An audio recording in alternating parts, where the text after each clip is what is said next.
You know what I love? Sports. I love sports. Sports. When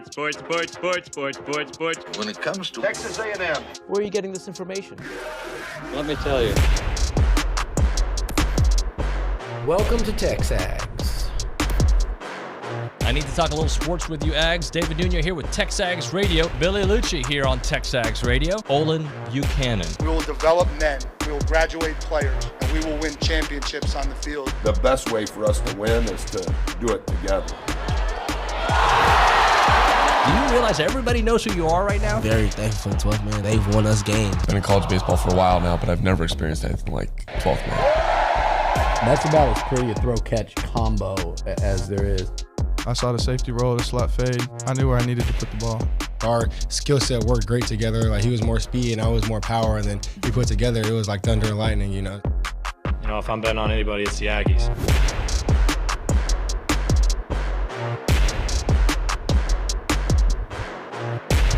Prager time.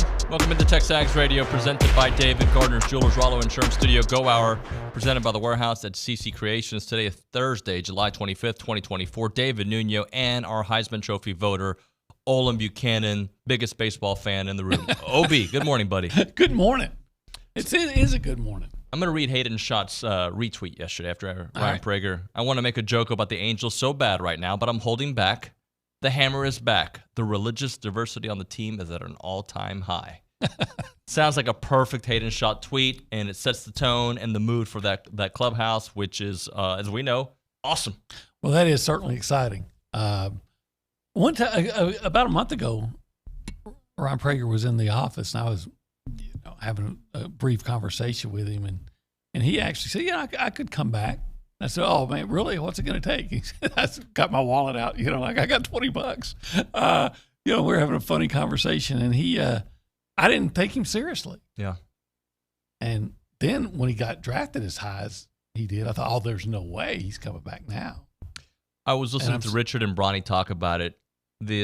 Richard is just over the moon. Oh, as he should be. It's like his uncle just decided to stay with. He's gone with Sugar. Is that a term? Yeah. Said no. Or like crazy. Oh, is that right? But I think the Angels dropped the ball here. Okay, that's part of the conversation. And also, Ryan did want to come back. So when both things happened, they made it easy for him to be like, dude, that's where I really want to go. And I do not envy being in that position to where, like, it's a great position to be in. But I guess my point is everybody wants to play. If you play baseball, you want to play in the big leagues, right? And a team's got to present you a path to get there when they draft you. But you also had so much fun in college. And you also think, you know what? I have unfinished business to do with my buddies, and they're all getting back together. You don't want to have FOMO. Let's go and do it bigger. Yeah, I would assume that, I don't know. I haven't had this conversation. Maybe Richard and Brauninger know, but I assume that maybe if the Angels had doubled their offer, maybe he would have been going. I know I would. It'd be harder, yeah. But because my understanding was it was just under $1 million. I don't know if that's correct. I think that I remember Richard, you can yell at me if I'm wrong, like in the 900s or so. Yeah. So once the Uncle Sam and the state of California, get wet their beak, it comes down to probably about 350. And he probably thought, I could come back. Go higher next year. Get win better a national situation, championship. Hang out with my buddies. So I'm loving it. Of course, selfishly, I'm celebrating it. Because a week ago I was thinking, what's that rotation going to be like? Because there are still question marks about Shane Sadeo, right? Yeah. And he's not the only one there's question marks about. But now you think it as Prager as probably your Friday night guy. I say probably just because why not? But he's your Friday night guy. Lampkin obviously came on big time, and then they added some folks too. Right. So it's an exciting time to be thinking about baseball in July, right? Like that is not typically what we do. Not typically, unless you were going on about your Astros, but not college baseball. First place Astros? Are they in first place? They're in first place. How about that? Yeah, believe it or not. How about that? They were 9 games out at the beginning of June, if I remember correctly. Yeah. Huh. Anyway, it doesn't matter. Rangers are right there too. I think Rangers are 2 games out, maybe a game and a half out. Yeah. Really? Yeah. They're not far behind. I had no idea. So other pitchers, how about Miles Patton? He's the transfer that they picked up. He's somebody that they're very excited about. We'll have to find out about Troy Wansing. Josh Stewart still coming back, obviously. So they've got some options now. They've got some arms. They've got. I think this other bullpen guy from Washington. Yeah, what's his name? Cunningham. I believe you were correct. Yeah. Yes. And I was thinking of Jason Kelly, the new pitching coach. But I guess what my point is, without Evan Oschenbeck, who is now going to go, now you do have some questions about the back end because that was never a question in the 2 years. Does. Yeah, everybody has turnover, and how are you going to replenish? But if you got to replenish, at least you don't have to replenish your best starting pitcher, right? Yep. You got him back for another year. I don't think Aggies can ask for much for Christmas this year. Christmas came early, and by the way, Christmas is 5 months from today. Since we're talking about Christmas. Oh, that's right. Hey, you know what's exciting today? I'm going to throw this out real quick. Yes. I'm learning. You never too old to learn. I'm learning things about A&M I didn't even know. So my niece, Addison Vega, and her friend Mia are up in town. Spent the night at our house last night because they're going to fish camp. And I say, and apparently it's in Palestine. Yeah. Texas. Which it is pronounced Palestine. I didn't know the fish camp was actually a camp where you went and. What'd you think it was? Well, I don't know. I thought it was just kind of an orientation thing, maybe extended. And so, no, did you do it? Yeah, I did it. You did it. I did it. Yeah. So, what do you do? Is it fun? Taking you back to David Nuño at 18 years old, I did not have a great time. Okay. But I've changed as a human being before I get pitchforks coming after me, right? All right. There was no air conditioning in this little, I don't know where we stayed, right? And there was a lot of singing. Okay. I'm not a big singer. All right. There was dancing. That's not at the time. Now I'm a big singer and dancer. You know that. I'm like Broadway Nuño now. But back then it was not my thing. I wish I would have embraced it. I was too fake Eminem guy.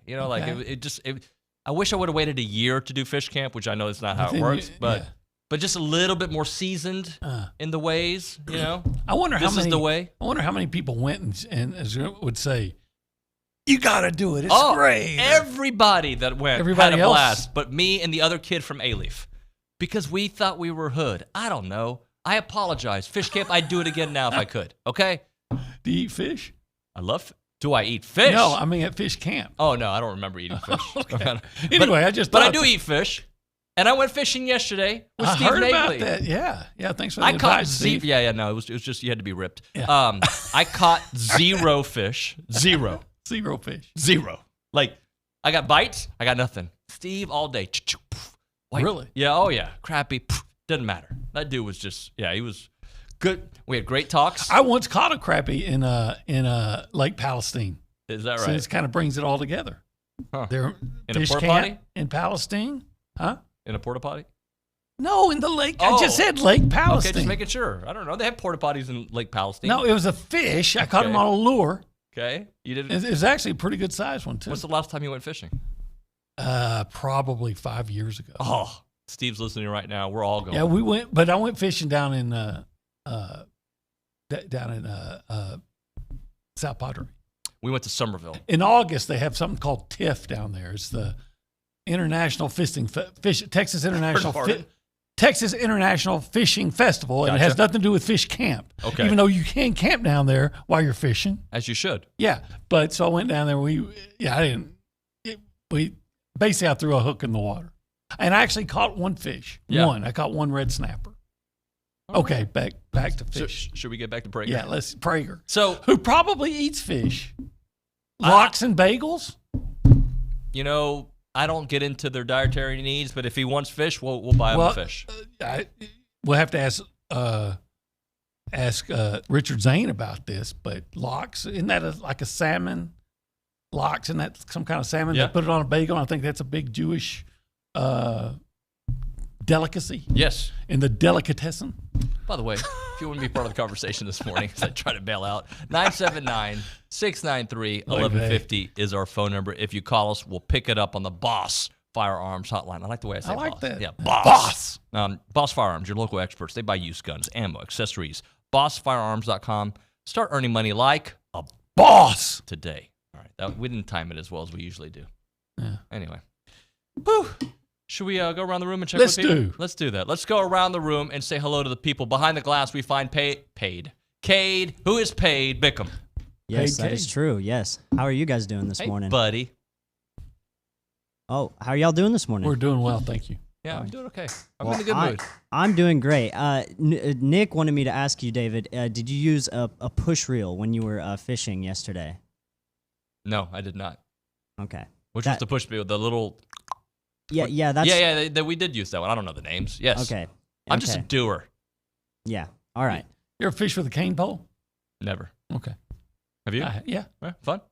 Yeah, I mean, just sit there and look at your bobber and see if it goes underwater and then yank the fish out. Yeah. No? Yes, I didn't realize it was called a push pole, but yes, we did. No, I didn't realize that either. Well, in any case, I'm very excited about how our baseball team is looking. Our lineup, because of all the transfers and because of the people we got back, already was looking super stacked. And now that we have Prager coming back as well, the pitching rotation is also looking stacked. So I'm super excited. Everything is lining up for us to have another fantastic season. So Braden Montgomery's mom put out a tweet, said, "Hey, Braden, don't do that to us, Gretchen. Don't get our hopes up." She's good on social. She is. She's really good. So, by the way, I started to give us the rundown. We're going to have Stephen McGee on the show, 8:35. Ryan Brauninger to talk a little baseball, 9 o'clock. Aaron Torres to complain at 9:35. Oh. Ryan Prager and Billy Liucci at 10 o'clock. We'll also have more Billy Liucci and 24 and 24 throughout the show. You know, we're talking about, you got Ryan Brauninger, you got Ryan Prager, and maybe you didn't see this, but Ryan Reynolds had a son last week. He did, by the name of Olin. Olin, how about that? You guys are very similar. Me and Ryan. Yeah, you're both entertainers. Yeah, good-looking guys. One is really attractive, apparently. Yeah, the well, other you know, don't be too harsh on Ryan Reynolds. Both married above your... Oh, well, yeah, without a doubt. Fact. I'm married so far above myself that I look up, I still can't see her. I don't know if you've noticed, OB, I have not talked superheroes in a while. Like, you know, in the beginning, it would come up more often, right? Yeah, like every day. It doesn't come up very often. Why is that? Because the movies have sucked the last few years in superhero world, okay? Okay. But Deadpool's coming out this weekend. Yeah. And I cannot wait. So you like the Deadpool? I love Deadpool. Yeah. Love it. Have you seen the movies? I saw the first one. Did you laugh? Yeah, at times. Did you like it? I you know what? I don't know if I liked it, but I didn't hate it. You know what I mean? I didn't feel like I needed to go ask for my money back like I have in some of them. Well, the reviews for this particular What's Deadpool? your favorite superhero movie ever? Batman Begins. Okay. And I know that upsets some people because they want me to say The Dark Knight. And I will just, as I've said many times before, Batman Begins is the best story. Dark Knight is the best acting with story. I kind of think I like the first Iron Man. Thought that was a pretty good movie. Yeah. Robert Downey Jr. is good. I like him. Yeah, he's good. Not the best, but he's good. I thought that was it. What about Endgame? I didn't see it. Let's go to the Angry Elephant News and Social Center. Carson Stein, help us out here, please. There's not much to say after that. After that last comment, we might as well just end the show. Endgame is great, right? Like, there isn't a human that's fantastic. It's not perfect, but it's really good. It's like Casablanca, Godfather. It's that level of great. I've only seen one of those movies you just said, but yeah, it's pretty good. Which one? The Godfather. Okay, good. You can stay. Obviously, I've seen The Godfather. I've never feel like seen everyone's Casablanca. seen that. Is that even good? People say it's good, right? Yeah, it's good. The White House? It's good. Okay. Movie critic Olin Buchanan starring. Rotten Tomato.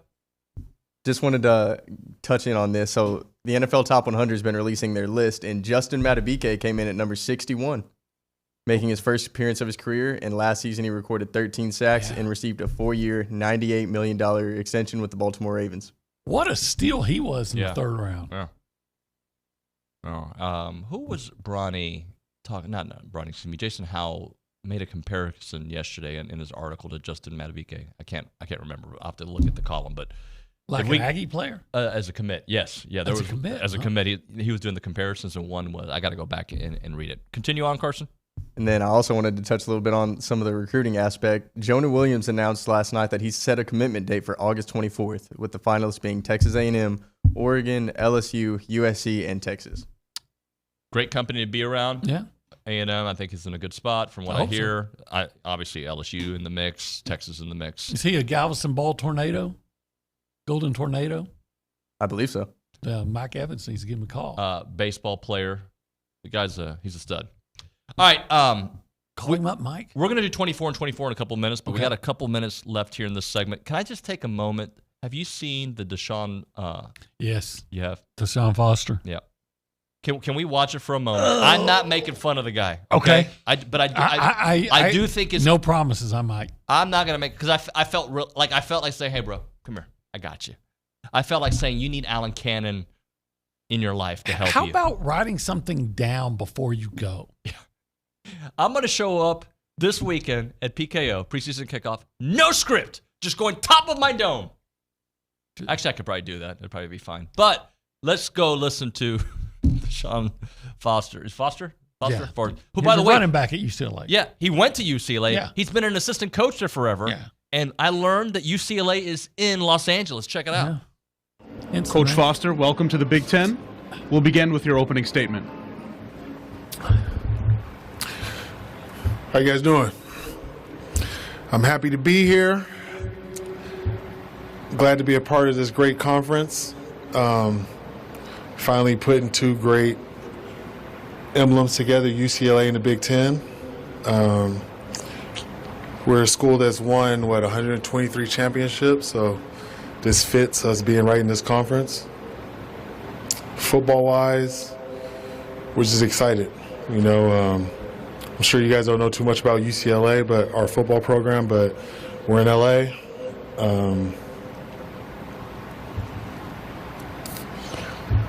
It's us and USC. We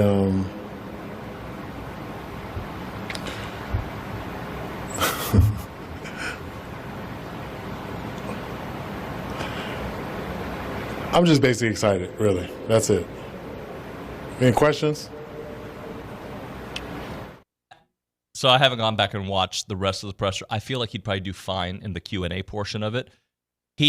There's a point where he looks to his left. I bet you had his PR guy like, yeah, I should have prepared. That's what I got out of it.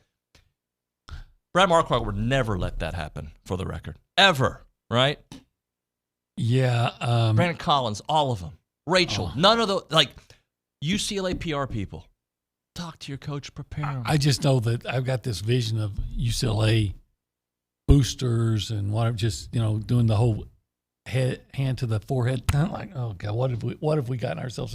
It makes me, and it may be completely. He may turn out to be a great football coach, but I get the feeling I had the same feeling I had the first time I saw Chad. I can't remember his name. The coach at Arkansas.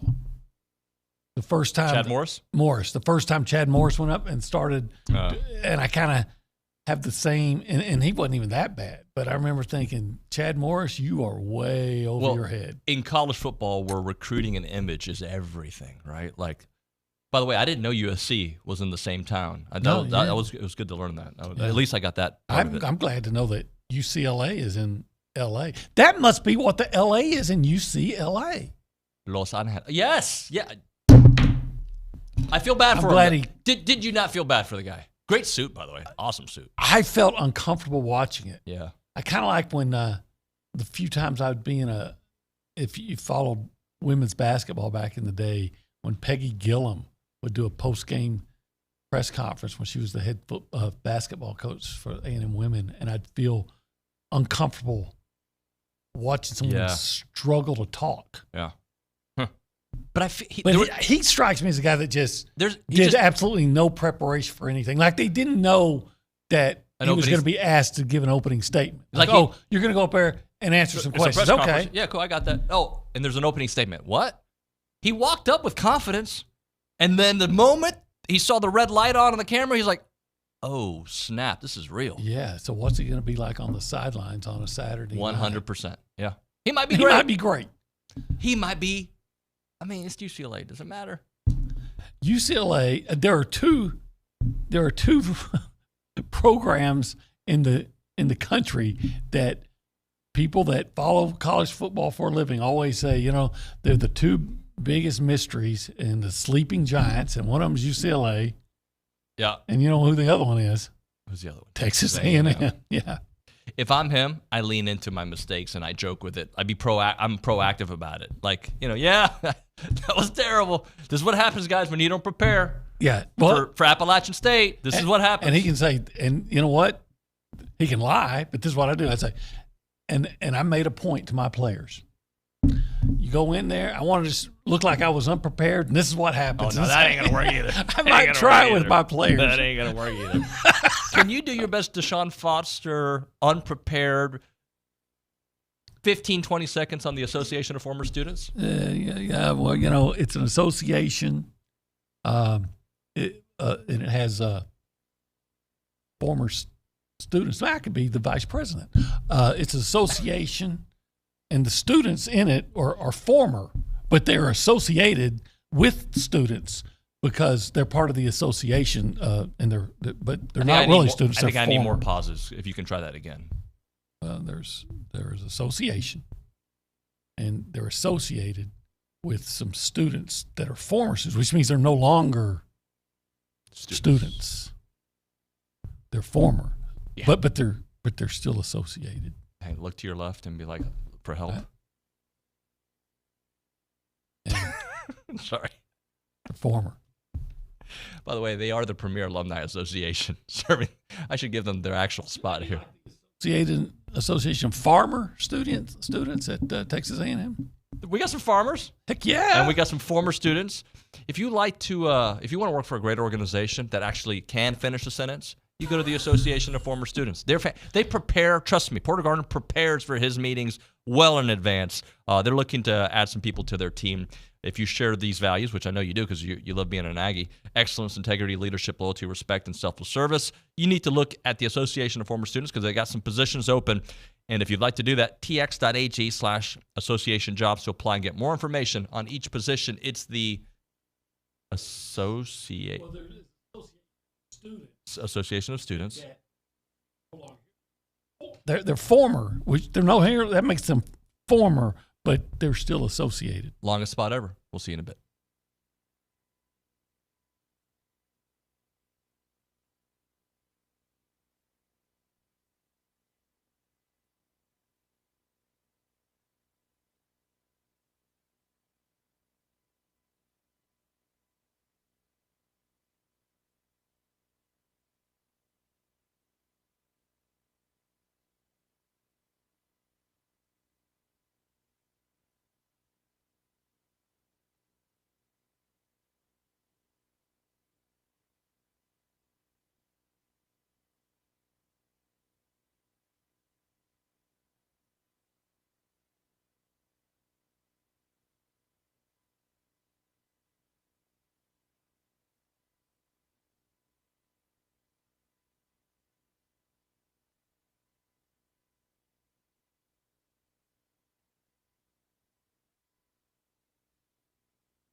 We're back here on TexAgs Radio. We are presented by David Gardner's Jewelers Rollo Insurance Studio. Go Hour, presented by The Warehouse at CC Creations.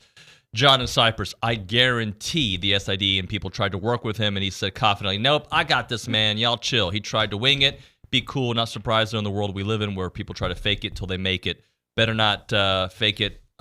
Fail like a long list before him at UCLA. That AD is cooked. They should look, whatever it has to do to foster a better environment for public speaking in that. Boom, boom, boom. Hey, UCLA, which is in Los Angeles.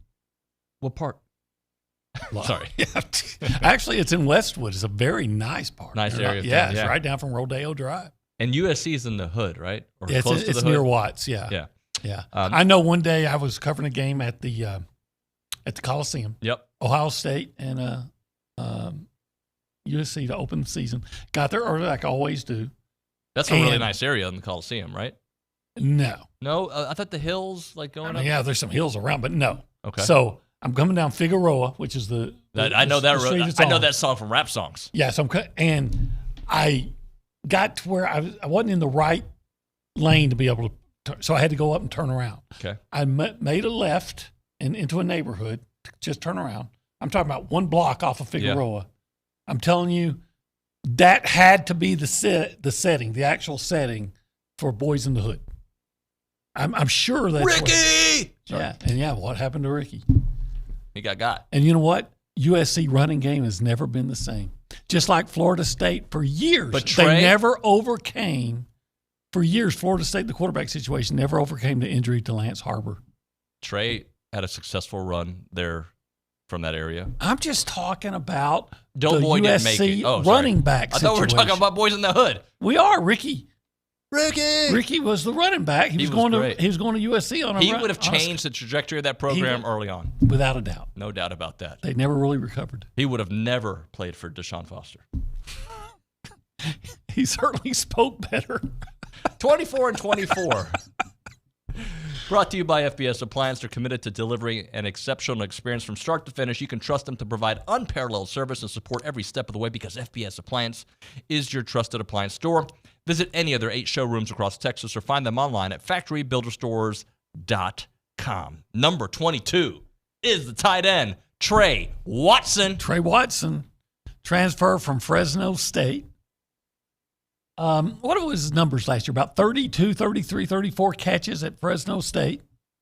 In 2023, he had 55 targets, 38 receptions, 378 receiving yards. Now, he had 4 touchdowns, which I believe would have made him like 3rd or 4th on A&M's roster for the record. Well, let me throw this out. So give it to me. People look at 38 catches and there's that's all right, but you got to take into context that typically tight ends don't get as many opportunities. The tight end with the most catches last year in the SEC, if I'm not mistaken, was Rivaldo Fairweather of Auburn, who had 38. Okay.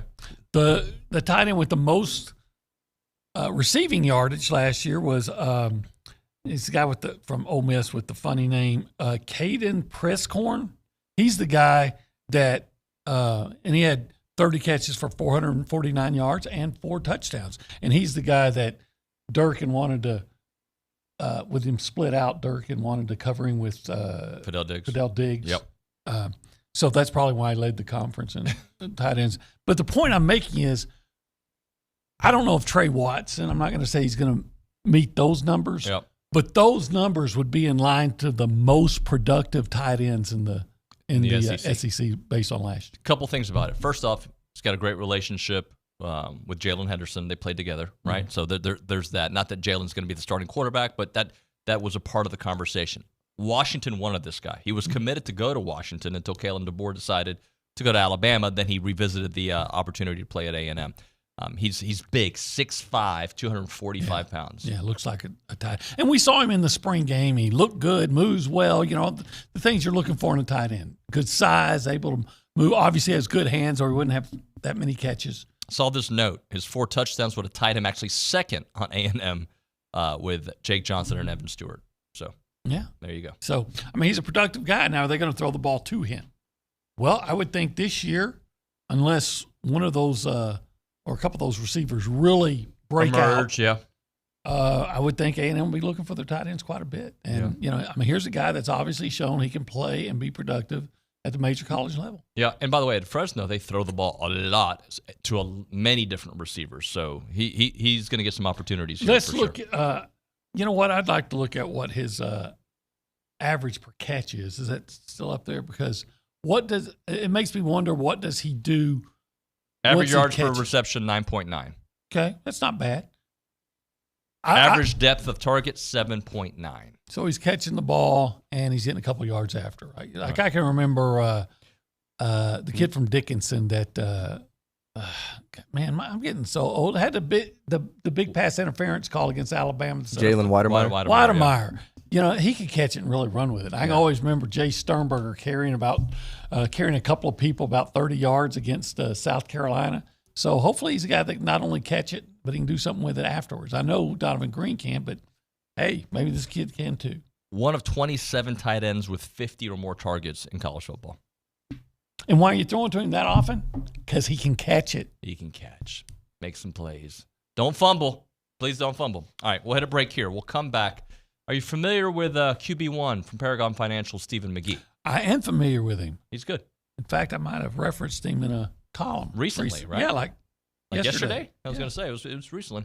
Ground shuttle time, they offer frequent and reliable shuttles from Bryan College Station to George Bush Intercontinental Airport. If you're trying to get out of town for whatever reason, maybe it's a work trip that you have to do, you got to get in and out, right? Let them do the driving for you so you don't have to worry about that parking, because parking can be a nightmare, gas, all that stuff, right? Let Ground Shuttle take care of you. If you're going out of town, same kind of deal. A couple of your family members and you're going to go somewhere, let them do the driving for you, because the parking at IAH is just a disaster. We know it because we do it all the time. It is located right next to Casa de Brazil in South College Station. Get dropped off at your office or utilize their convenient, secured on-site parking for free for the first 4 days. They have 9 shuttle times every weekday, every hour and a half, and 5 shuttle times on the weekends every 2.5 hours. It's great for business travelers, commuters, you name it. They'll take great care of you. And they also offer charter service in and out of town, anywhere in Texas, door-to-door service. Check out the website, groundshuttle.com. That is groundshuttle.com, or call them up, 855-303-4415. That's Ground Shuttle. Let them do the driving.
marmalade sky.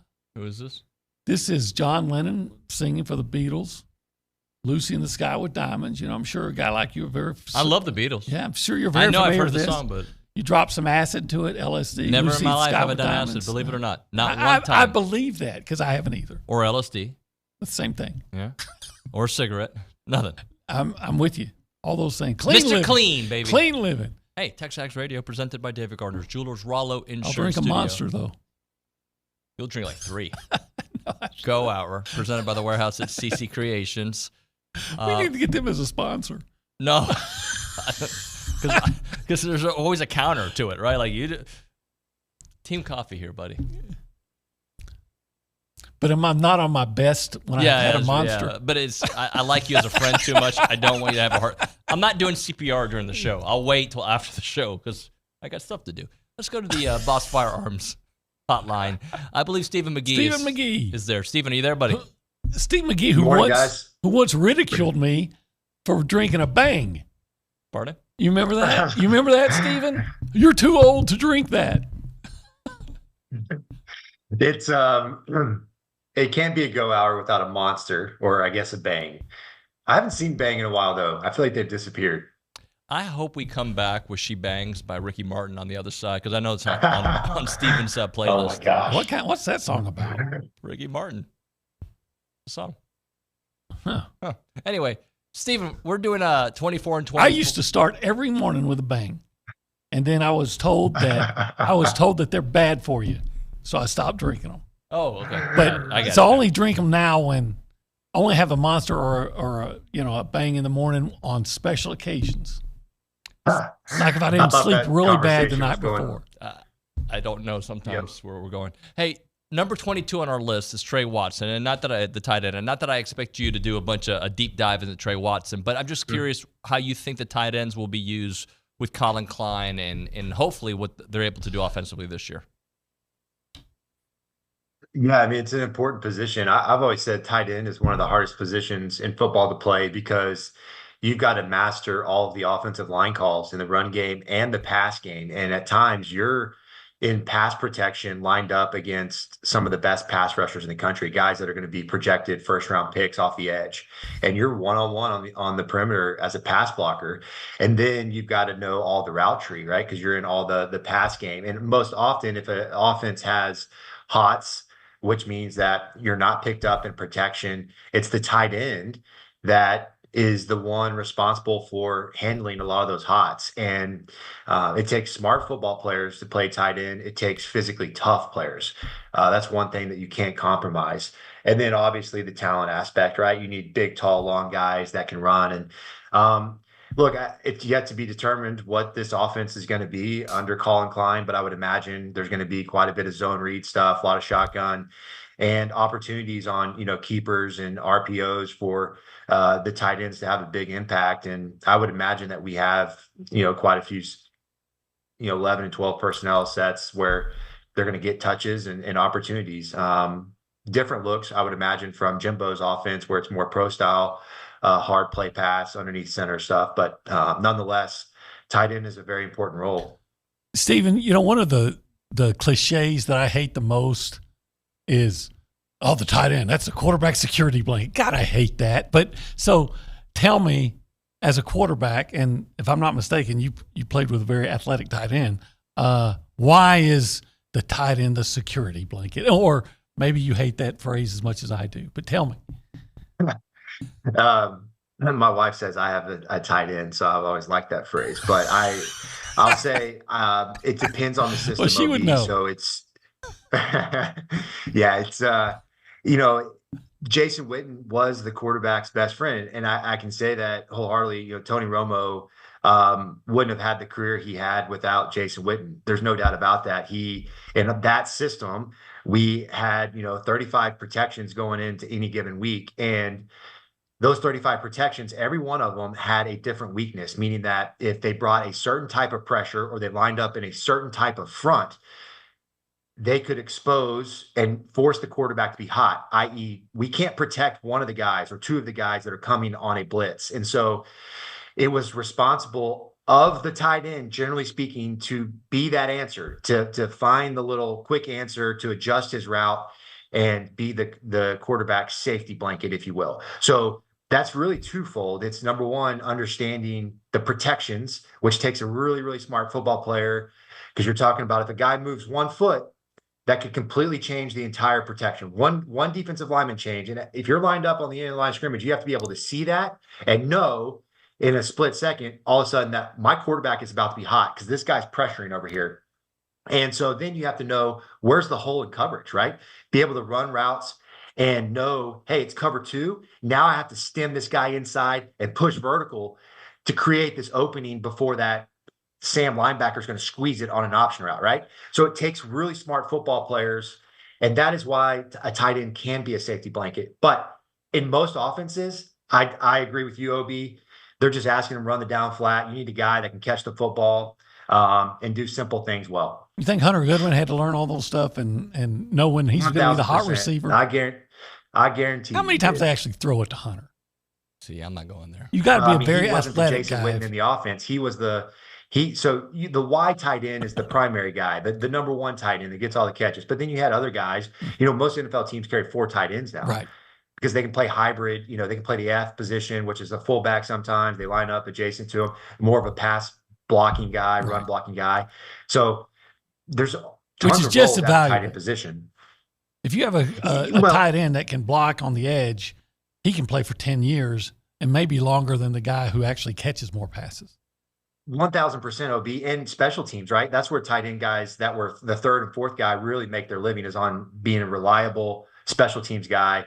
The Y tight end, though, is the one where you really have to have talent. You have to have the guy that has the ability to run. He's got the length, that part, because you're really asking that guy to get open consistently in the pass game.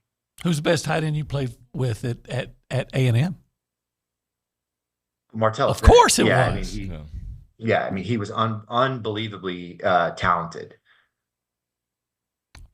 I just said that because I knew he's always going to talk about Jason Witten. All right. Because, he played with Jason Witten at the Cowboys, and I think it's his hero, Jason Witten. Is he a good friend? I have a Jason Witten jersey. Who's your hero? Well, I'll tell you this. There's no one that I played with that had a bigger Stephen impact McGee. on my career. He was incredible. It's the stuff that Jason Witten taught me as a football player. Reminds me every day when I go to work. The toughness, the grind, the grit. That guy showed up ready to play, whether we were 4-12 or 12-4. He was the same guy every day. And that consistency is what makes people the difference between good and great. Hey, let's close out this segment with this. What's a sneaky area A&M could be good this year? Like something that people aren't really focusing on. Like you think, this could be where they could be sneaky good. Back in the defensive backs. That's been a big hole on our defense for a long time. And we've had some good players back there, but not a really good unit. And with Mike Elko, that's his love, right? The safeties. And I would expect them to be really good. You get a bunch of transfer guys. We didn't even see the kid from Alabama in the spring, but that back end competed and looked really good through the spring. I was impressed. And I'm not trying to say we have an all-American wide receiver unit, but at the same time, I'm optimistic about their performance to come. All right, let's hit a break here. We'll come back with our QB1 from Paragon Financial, Stephen McGee. Right now, Caldwell Country Chevrolet, Highway 21 in Caldwell, online, CaldwellCountryChevrolet.com. When you're looking for a new vehicle, you should start your search at CaldwellCountryChevrolet.com. Their website's got an inventory that you need to jump all over. You'll see what they have, and then you'll make the trek over there, and you'll test drive, and you'll probably find the vehicle that you want. But, of course, it all comes down to the pricing and the entire situation, right? So hopefully you go there and you're going to meet a great salesperson, whoever it is. I can fully endorse the entire experience should be top-notch from beginning to middle to end. They have complimentary pickup and delivery for their service customers, great pricing, and, of course, a great trade-in value. We're talking 15-minute drive, the edge of Bryan to the beginning of Caldwell. Short conversation away, but you'll see the difference when you step on the lot and do business with the great people there at Caldwell Country Chevrolet. Highway 21 in Caldwell, online, CaldwellCountryChevrolet.com.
Stephen McGee's favorite, She Bangs, Ricky Martin, here on TexAgs Radio, presented by David Gardner's Jewelers, Rollo Insurance Studio. Go Hour, presented by The Warehouse at CC Creations.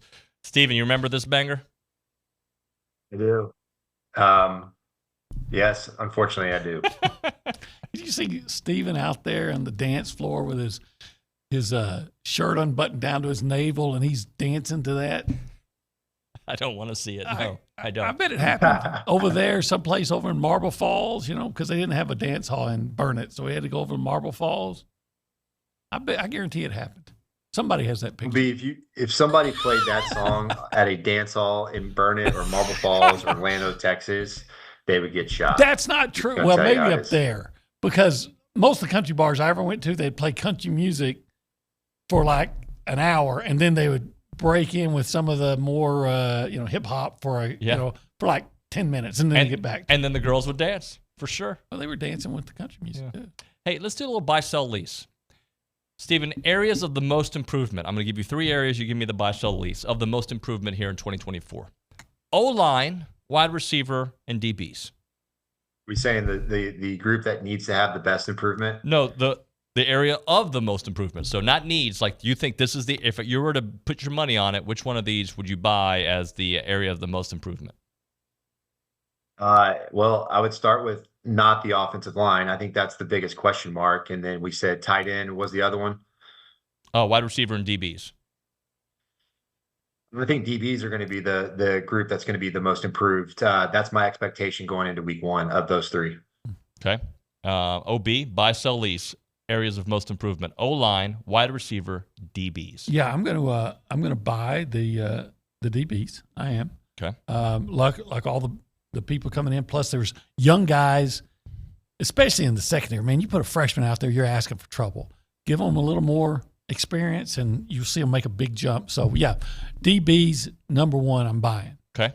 I'm leasing. I'm leasing the O-line. Okay.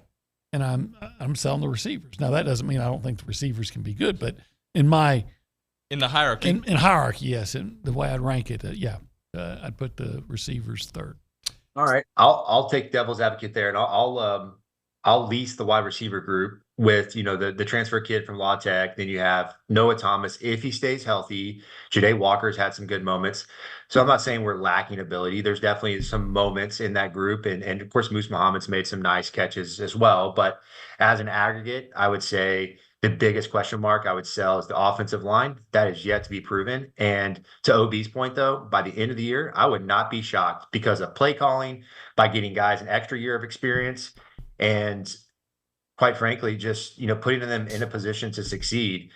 I wouldn't be surprised if we sit here and say, hey, this is a group that we're buying. It's this offensive line. I hope that's true, but for me, I'm selling going into week 1. Well, I'm saying if you're ranking by today, where they are on a scale from 1 to 5 last year, I might say the offensive line was a 1, where I might say the receivers are a 2. Well, if the receivers go from a 2 to a 3 and the offensive line goes from 1 to a 3, the most improved is what? The offensive line. Right. Stephen, so good point. What if the O-line is what we buy at the end of the year? What does that then mean for this A&M offense? Well, hopefully it means that you have a healthy Connor Wigman in week 12. That's number 1. But you have 3 really good running backs, and for me, that would mean that we have. I would love to see 3 guys over 500 yards, but maybe even a couple 1,000-yard rushers. That would be unbelievable for this offense. And I know Colin Klein wants to be able to run the football, balance attack.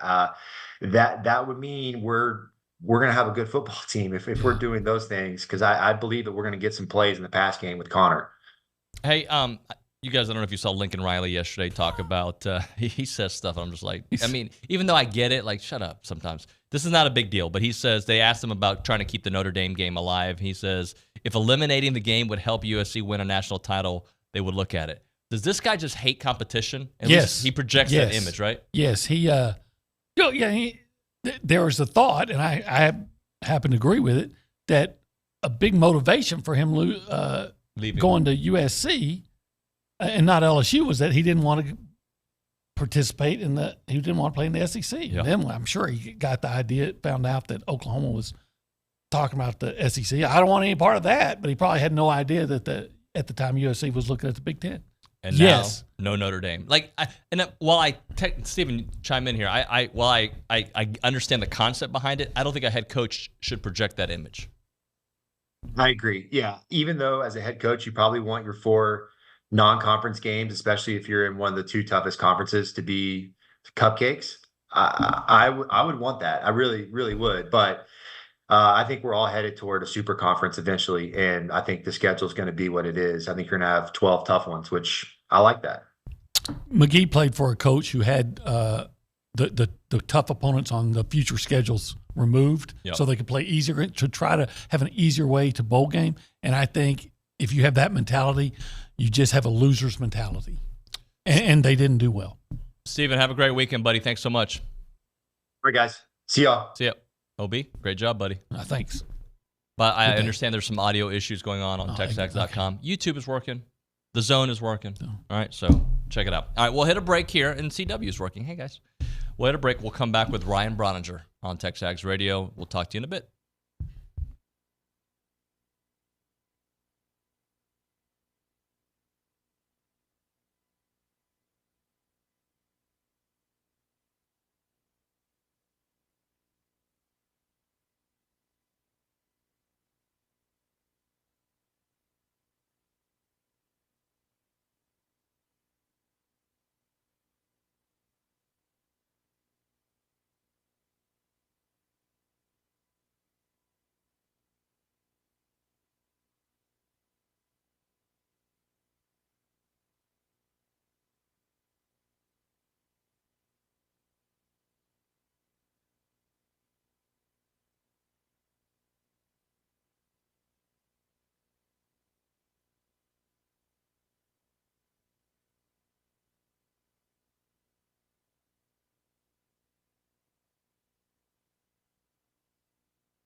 All right, we're back here on TexAgs Radio. We are presented by David Gardner's Jewelers Rollo Insurance Studio. Hour number 2 of the program.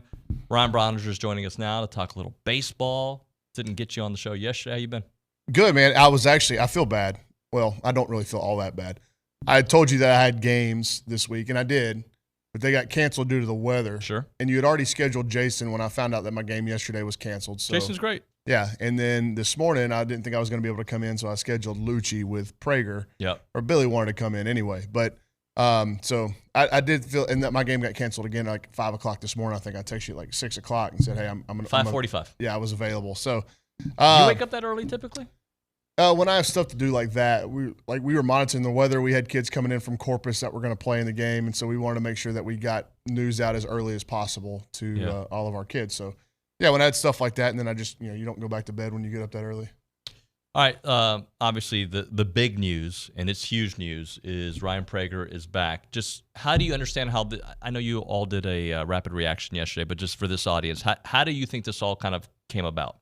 Well, first of all, I think that in order for us to get clarity on the whole picture, you need to keep listening to TexAgs Radio. Prager will be on at 10 o'clock. And I don't want to speak out of turn or say anything that Prager can come on here in an hour and say no, that's wrong, or I have a different version of it. But from what I understand, they went into this whole draft process perfectly okay with coming back to Texas A&M. They said it on this show before the draft. That was something that maybe the professional baseball teams, specifically the Los Angeles Angels, maybe they thought they weren't serious, that Prager wasn't serious about coming back to school. But it was always a very real discussion for he and his family, and also his agent, who I've been told was pro him coming back. If things weren't exactly how they wanted them, then he needed to come back to school. And the main reason why he can is because he still has another year of leverage, and that's massive. That's a massive, massive piece to this puzzle, is that he can come back and still have another one more year of eligibility after the 2025 season if he wants it, to leverage against professional baseball. So I think going into it, maybe the Angels didn't understand the love that Prager had for the university, the unfinished business that Prager felt like he left on the table. And it's crazy to say that. I mean, it's not crazy because they came so close, but like the greatest A&M sports season since 2011 when women's basketball won the national championship. Is that what we were talking about? Is that what this last baseball season was? Yeah. And so for them to still come back to and feel like they have unfinished business, and I also think he saw some of his best friends that he's ever made in his life coming back to school, and he was like, man, that's certainly not a bad thing to go back to. It's a little FOMO, right? Like, what if? Like, if yeah, I'm there. yeah, and you see Sorrell and Gavin and Jace and Brad Rudis and Lampkin and Wansing and all these guys he's become so close with. They're all coming back. Hayden Schott, and he's like, man, being a part of that as a life experience, regardless of what the dollar signs say next to my name, being a part of that as a life experience, I think is worthwhile. So I think that to understand what happened yesterday, you first have to really take into account how much Ryan Prager loves Texas A&M and how much his family loves being Aggies. And talked to Howard, his dad, or Corey, his mom, and they glow about him. Obviously, they're super proud of their son, but they also talk about the experience of him playing baseball at Texas A&M and just kind of what it's meant to their family. So understand that. And the second thing is I feel like, and just this are conversations that I've had throughout the baseball world, scouting, agents, that kind of thing. The Angels, from my understanding, are a mess. They're a total mess. There is a swell of support amongst their fan base to try to get the ownership to sell the team and start over. If you look at some of their metrics with how they handle their minor leaguers, it's been one of the worst in professional baseball. They've got some things they really need to clean up. And when you don't sign a top 10 round pick, even more so a top 3 round pick, that should tell you something about how the organization is run. Last year in 2023, one guy didn't sign out of the top 10 rounds. It was an outfielder in the 10th round. This is a starting pitcher, a left-handed starting pitcher, one of the best in college baseball, that was a 3rd-round pick, and you couldn't sign him because of how you handled your finances, okay? And what I believe happened, like I know that Prager went into the draft with a number. I don't know what the number is. I don't need to know what the number is. But I know that he went in with a number. A lot of times Which is common, right? That's common. Yes, that's very common. But a lot of times some organizations will feel like, they'll kind of scoff at that. Okay, that's what David Nuño wants $1.5 million. I do. We can get him for 1.1. We can talk him down to 1.1. Well, that's a dangerous roll of the dice. And especially if you call the kid, or if I called David Nuño and said, hey, we're going to draft you here for the slot value is this, but we're going to give you, so the Prager slot value was $940,000, whatever it was. Hey, we want to give you 1.1. That's over slot value. But you said, well, that's not the number I wanted. Like I'm in this draft for 1.5. So if that's what you're offering me, I know it's above slot value. Thank you, but I don't want that. Right. And if that's the conversation that was had and he was still taken, then you're going, okay, what are the Angels doing? Like they knew this guy. They weren't close on a number and they still took him. Like that's a big roll of the dice, massive roll of the dice. And Ryan Prager, maybe the Angels didn't understand how much he loved Texas A&M and the idea of him coming back to school and what it meant to him and his family, because there is some emotional and sentimental value in that that you were going to have to make up for in real dollars. And if they couldn't do that, there was a bunch of tweets going out about how the Angels, how much of their bonus or how much of their pool of money they had spent. And they only had like right at $1.2 million left after they signed everybody else. Well, dude, you're splitting hairs. It wasn't just everybody else. I think they had Prager and like 3 more of their late round picks, like 17th through 20 round picks, and they only had $1.2 million to spend on those. That goes pretty quickly. And so, to me, this is just my perspective on it. And Ryan Prager is such a good kid. He's such a cerebral kid, a well-spoken and well-thought-out kid. He probably won't even want to get into it. He just wants to talk about his return to A&M, if I had to guess. But to me, when I look at all the factors as an analyst, this is a complete mismanagement by the Los Angeles Angels. And A&M is a huge benefactor of it. Yeah. It's interesting that we are here because I was having questions about, well, who's our Friday night guy? I know Lampkin can be that guy. He's shown, especially what we saw at the end of the year. So now, considering Ryan's back, what does that look like rotation-wise? It's impossible to tell. Yeah. I mean, there's so much baseball to be played in the inter squads, and then there's so much work to be done for next year's team. But obviously, man, like this, he's your Friday night guy. Like, no ifs, ands, or buts. If he's healthy, he's running out there in game 1 of the season. I don't think that there's any question about that. Secondly, when you look at what A&M's returning and what they've added in terms of left-handed pitching, it might be the best left-handed staff in the country. Now, some of that is contingent on health. Health, right. How's Troy Wanting's back? How's Shane Cedeo's elbow? There is a world where Shane Cedeo has to have surgery and then we don't see him. And that'd be really unfortunate. But what Mike Early and Jason Kelly have done on the pitching side they have built a pitching roster that is so deep that it can absorb an injury or two. Mm-hmm. Whereas last year it got real thin real quick whenever you had Cedeo go out, right? And Justin Lampkin stepped up in a massive way. But just thinking about the health, if everybody's healthy, think about these left-handers. Ryan Prager, Shane Cedeo, Justin Lampkin, Miles Patton, Caden Wilson, Troy Wanting. Wow. Like that's real left-handed pitching. And somebody is going to have to step up and get the outs that Evan Aschenbach got. Somebody's going to have to. I don't know who it is, but those were massive outs, and he got a bunch of them. Congratulations to Evan, by the way, for signing with the Chicago Cubs. And that's just half the story. Then you go flip it around to the other side and look at the right-handed options that they'll have. I think headlined by Isaac Morton and Grant Cunningham in terms of overall stuff. Man, this is going to be a pitching staff that's got real talent and real depth on it. Jason Kelly's walking into an incredible scenario. And, oh, by the way, 3 weeks ago, we were really unsure about the future of Aggie baseball, both the short term and the long term. Yeah. There was a lot of stuff in flux. Look at that roster today. It's hard for me, and I don't know what everybody else has coming back. I know Florida and Florida State's going to be good. I know Tennessee's going to have a really talented roster. It's hard for me not to sit here and go, that's a top 3 roster in the country. At worst. It could be a clear-cut number 1 roster in the country. Potentially the best pitching staff we've had since I've been in town. It was last year. I mean, yeah. I mean, last year's the standard, right? Because of how good they were, and they set school records, and they should be commended for that. I mean, not having Evan, obviously, there's a question mark. And Chris Cortez, who was huge, question mark. But hopefully the guys can fill in those roles, if not as dominant, pretty close. Yeah, like I don't know that Isaac Morton's raw stuff could be as dominant as Chris Cortez. We'll see what kind of steps forward Isaac Morton can make. If he throws the ball over the plate, he might be – I'm talking about just in terms of overall prospect and just raw pitching ability. Isaac Morton might be your best guy if you're just looking at arm talent.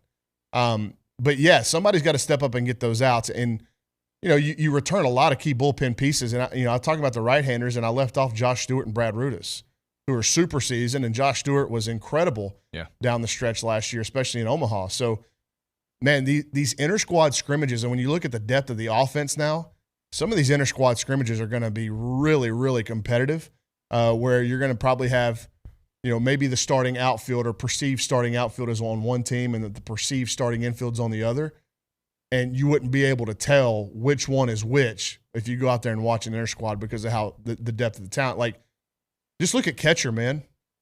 Bear Harrison, he is a monster, like big dude, has the potential to hit 15, 20 homers. But Jacob Galloway does it a completely different style. It's almost like you got Jackson Appel and two guys. Mm-hmm. Now, but Bear Harrison's got more power than Jackson did, but you have a left-handed guy that can really catch and throw, left-handed hitter, that can really catch and throw and move around, and then you've got a right-handed guy that is just hits the ball on the barrel a ton. Then you've got Jamal George, who is the ultimate utility knife and can catch, can play in the middle infield, can play in the outfield. And there are a lot of pro scouts that think A&M got a real steal out of this kid out of Alabama State. And not a lot of people talking about him, but it's going to be interesting to see where they play him in inter-squads, how much they let him catch. He can play short and second. He can play in the outfield. Like, this kid is super toolsy. And when you have guys like that, I mean, just think about how valuable Caden Kent was last year when he wasn't starting, but you had – the injury at second base to Chestnut, or you had the injury to Jace or Braden, and you had to move guys around it. And Caden Kent's ability to play just about anywhere in the infield was super valuable. And you're getting another one of those kids like that in Jamal George. And Ben Royo as well can play anywhere in the infield as a transfer. When you look, it's going to be really hard to match not only last season's success, last season's pitching staff, last season's offense, but since we're talking about baseball in general, this offense could potentially rival what we saw last year, right? Again, just start doing the math. The math, and you don't even have to be that outlandish with any of these numbers. I mean, if Gavin Grahovic hits 27 home runs this year, you're going to be surprised? No. If Caden Sorrell hits 18, nope. He hit 11 and didn't start all year. Jace could get obviously to 31, 30. Yeah. Gavin Cash could hit in the mid-20s. Like, again, you don't have to do a lot of guessing to put together a pretty potent offense. Now, will they control the strike zone? I tend to believe they will because it's Mike Early running the show. So the walks are a weapon. This isn't a team that's going to run a bunch. Like, I don't think they're going to have to steal a bunch of bases. Jace can run. Sorrell can run. The Galloway kid can run. But outside of that, you don't have a bunch of elite movers is what I would call. But they can slug, and if they'll control the strike zone, they can slug and walk, and that means they're going to be one of the most potent offenses in the country. Yeah. As for Ryan Prager, where can he take his game this year?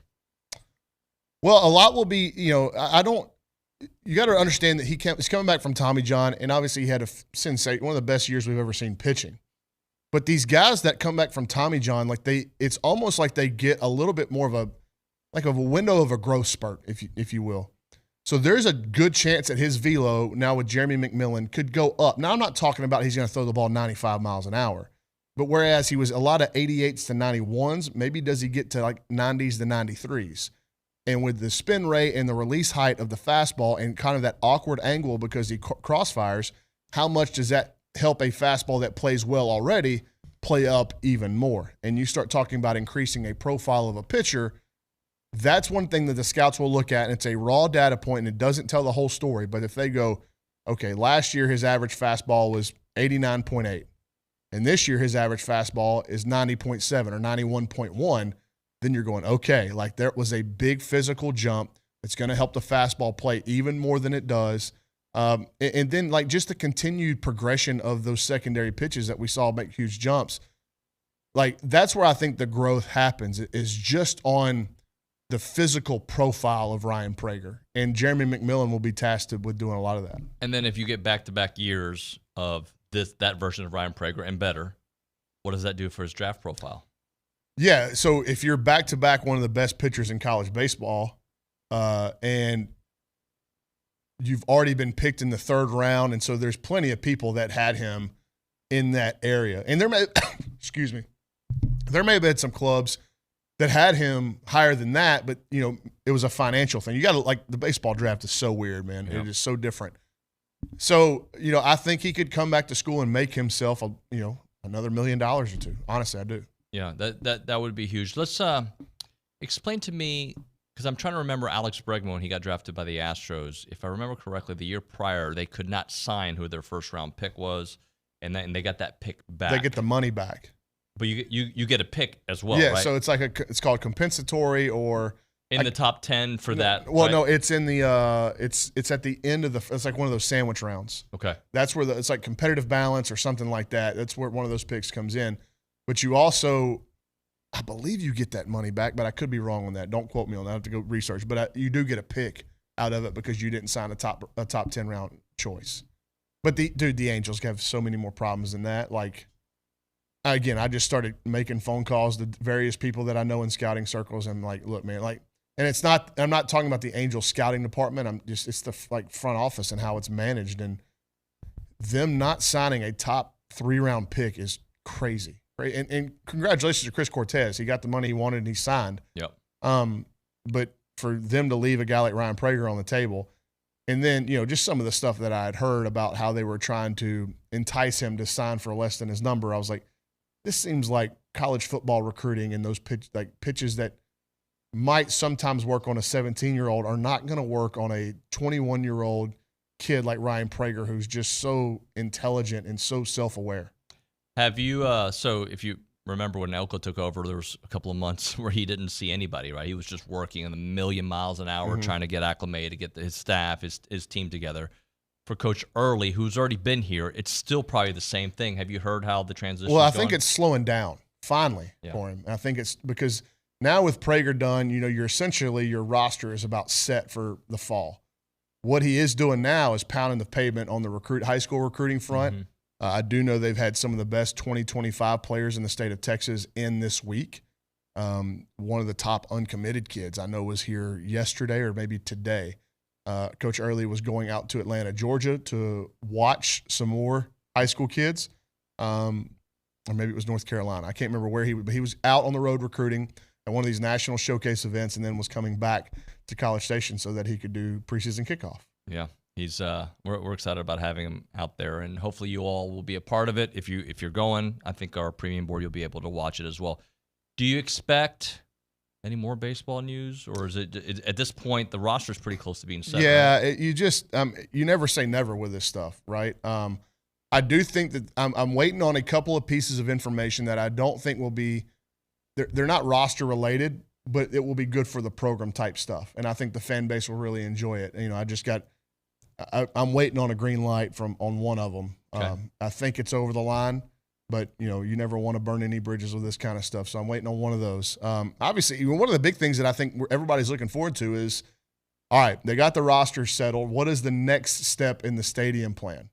And how much influence now, you know, the last head coach here wanted a big influence on the stadium and how it looked. You know, what is Mike Early may have a completely different perception of kind of what his vision for his vision, yeah, and like what a dream ballpark entails for him. And what an amazing look! I think he's a dynamite personality, great guy. Like, what a cool time to be Michael Early, right? Are you kidding? It's like, I mean, you think about just a couple of years ago when he came here, he couldn't even be paid by A&M. Like, he had to be paid by camp. He was essentially a volunteer, third assistant, which at that time was not funded because the NCAA rules wouldn't allow it to be funded by the university or technically through the baseball staff. So he had to he was making money off camps however he could. And now he's the head coach 3 years later. And I don't know what they're paying him, but I bet it's more than he was making as just, you know, getting a cut off the camps that they were hosting. And it's not like you were gifted these players. You earned this head coaching job. You have earned those relationships. You're bringing them all back. One of the, if not the best roster in baseball, one of the best. And, oh, by the way, we're building you your stadium. Yeah, one of the things I want y'all to ask Prager is how much influence Michael Early had in this process and what kind of job he did. Because from what I understand, like Mike, one of the best things about Coach Early is that he's so in tune with his players where, like, you know, maybe there were some guys on last year's roster that didn't have a great relationship with the head coach and they just kind of avoided it and they, you know, it was kind of not talked about, whatever. I don't know if that's true. It's just a perception that I got. But for Early, like, he is intentional with these kids and he talks so much about how the program belongs to the players. And this is things about the relationships I have with these kids. And this is their program. And I think he's so in tune with not just the hitters, but the pitchers as well, as them as human beings. Like, what Ryan Prager needs is different than what Jace Lavalette needs in terms of his head coach and how much interaction. So, you know, did Mike Early present his case, say, hey, this is what we got for you coming back to A&M. This is why it's a good choice. And I think he probably just let Prager decide because he's such a cerebral kid.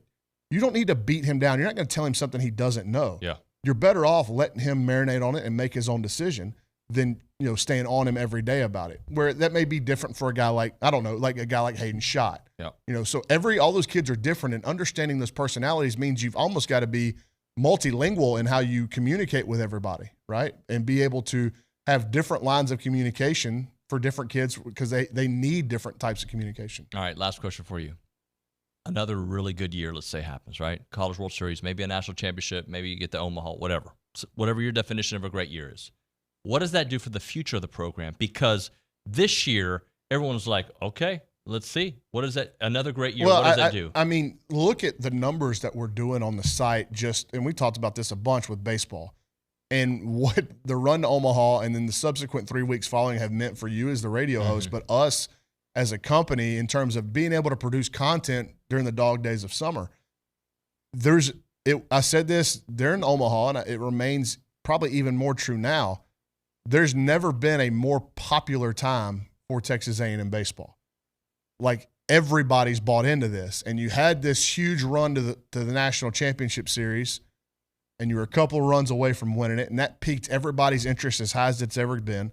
And then the emotion of the 48 hours following it only ratcheted it up more. And then you hired Mike Early, and you saw the turnout at his introductory press conference, and then all these guys start coming back. And so it's like shot in the arm Sorrell, shot in the arm Grahovic, shot in the arm Lavalette, Lampkin, all these guys. And then Wyatt Hensler, Gavin Cash, Matthew Burgevin, like all these portal ads. And then it's Grant Cunningham. Boy, what a huge addition to the pitching staff. And then, like, every time they get a little bit more juice injected into the program. And then this one with Prager is like the most ultimate cherry on top you could possibly ask for. Your ace, your Friday night guy. He's coming back. And this, again, like, it's only ratcheted up the interest level in this thing. So I would expect Mike Early, you know, everybody's going to be locked in on Mike Elko at preseason kickoff. And I know Buzz is doing some pretty cool stuff.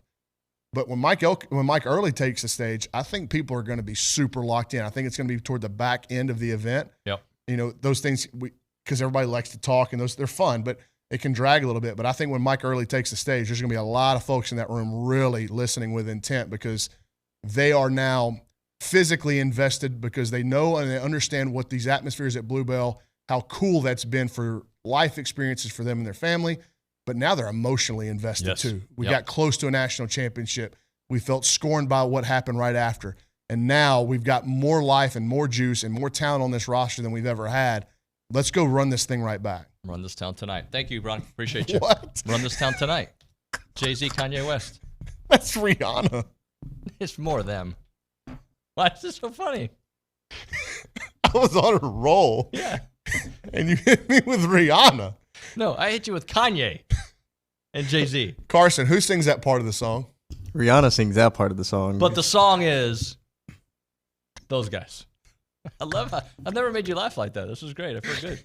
In fact, I don't think I've ever made you laugh. Thank you, Bronny. You're welcome. No fun, Nuño. We're going to run this show today. All right. See, that's even better. You should... Oh, I hope you're on this one when Billy comes in. Buddy. It's time to reserve a space for your holiday party. Contact Hush and Whisper and submit a request on their events page on their website, hushandwhisper.com. Last year, they hosted parties for groups from 20 to 150 guests. It is a cool place to go hang out. Very successful for nights and folks having a good old time. Beautiful venue. It's in downtown Bryan at the Barisco building where I started my career, and I started playing rap music on that. Actually, I was the sports guy. But regardless, the only station that gives a jam is Power 94. No longer with us, but Hush and Whisper is totally there. White whiskey, original vodka, original gin. You can get it all there at Hush and Whisper. And they're a place where you can enjoy a cocktail crafted with premium local spirits. But more than that, they want to inspire moments of discovery. They have tastings. You can learn about the Kentucky Chew to prepare your palate. You can reserve a tour and a tasting or just a tasting. Book an event, a meeting, a celebration for team building. You name it, they got it. It's hushandwhisper.com. They're open Thursdays and Friday, 2 to 11, and Saturdays from 11 a.m. to 11 p.m. 219 North Main Street. Hush and Whisper. Check it out at hushandwhisper.com.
TexAgs Radio, presented by David Gardner's Jewelers, Rollo Insurance Studio. We'll have a short segment here because we've got to get back on the clock, as Aaron Torres will be joining the program here in a moment. Let's go to the Angry Elephant News and Social Center. Carson, I know you got some stuff for us, text messages and news. I do. We just got a text saying, in my humble opinion, Prager does not come back if our former coach was here. I don't know how to answer that. I think there's a lot of motivation to come back when your head coach leaves for your rival. So sure, yeah. I mean, I can see that. I don't want to put thoughts in words, but I get it, Durham. I'm not surprised by that. What else do you have for us? I got a little bit of news coming in. Yep. Men's golf, the A&M golf team will join an elite field at the prestigious Ben Hogan Collegiate Invitational September 30th through October 1st at the famed Colonial Country Club, allowing fans in the DFW to watch the Aggies in action. Yep. Good stuff. Hey, I want to read this quickly because Coach Henry sent it to me yesterday. The Junior Olympics going on at EB Cushing, easily 6,000 all day long for the next 4 days. Crowds, it's going to be a huge crowd, so it's a cool event to go. Seats are full and change with events, so go check it out there. Thanks to Coach Pat Henry for giving us the information there. All right, we're going to hit a break. When we come back on TexAgs Radio, we are going to talk to Aaron Torres. Aaron's going to give me the business because he listens to our show and he knows that I sometimes take a little jab at him. So we'll see how that goes. Right now, Schulte Roofing, an award-winning roofing company that provides industrial, commercial, and residential services to Belleville, to Brenham, to Bryan, to College Station, to Conroe, to Montgomery, to Navasota, San Antonio, and the Woodlands, and of course those surrounding counties. Schulte Roofing is the home of the Bulletproof Roof Guarantee, the industry's absolute best roofing system, roof installation warranty, and 100% satisfaction guarantee, or your money back. Since their humble beginnings back in 1994, they've been committed to excellence. They are the very best at what they do. They've grown into a top 100 roofing company. And you can call them up right now for a quote. Call them up, 1-800-4ROOF. That number is 1-800-4ROOF, or go to SchulteRoofing.com, SchulteRoofing.com. They are the home of the Bulletproof Roof Guarantee.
Welcome back, TexAgs Radio, presented by David Gardner's Jewelers Rollo Insurance Studio. It's time for Around College Football, presented by Milliken Reserve, a College Station community featuring homes, trails, farms, and wide open spaces.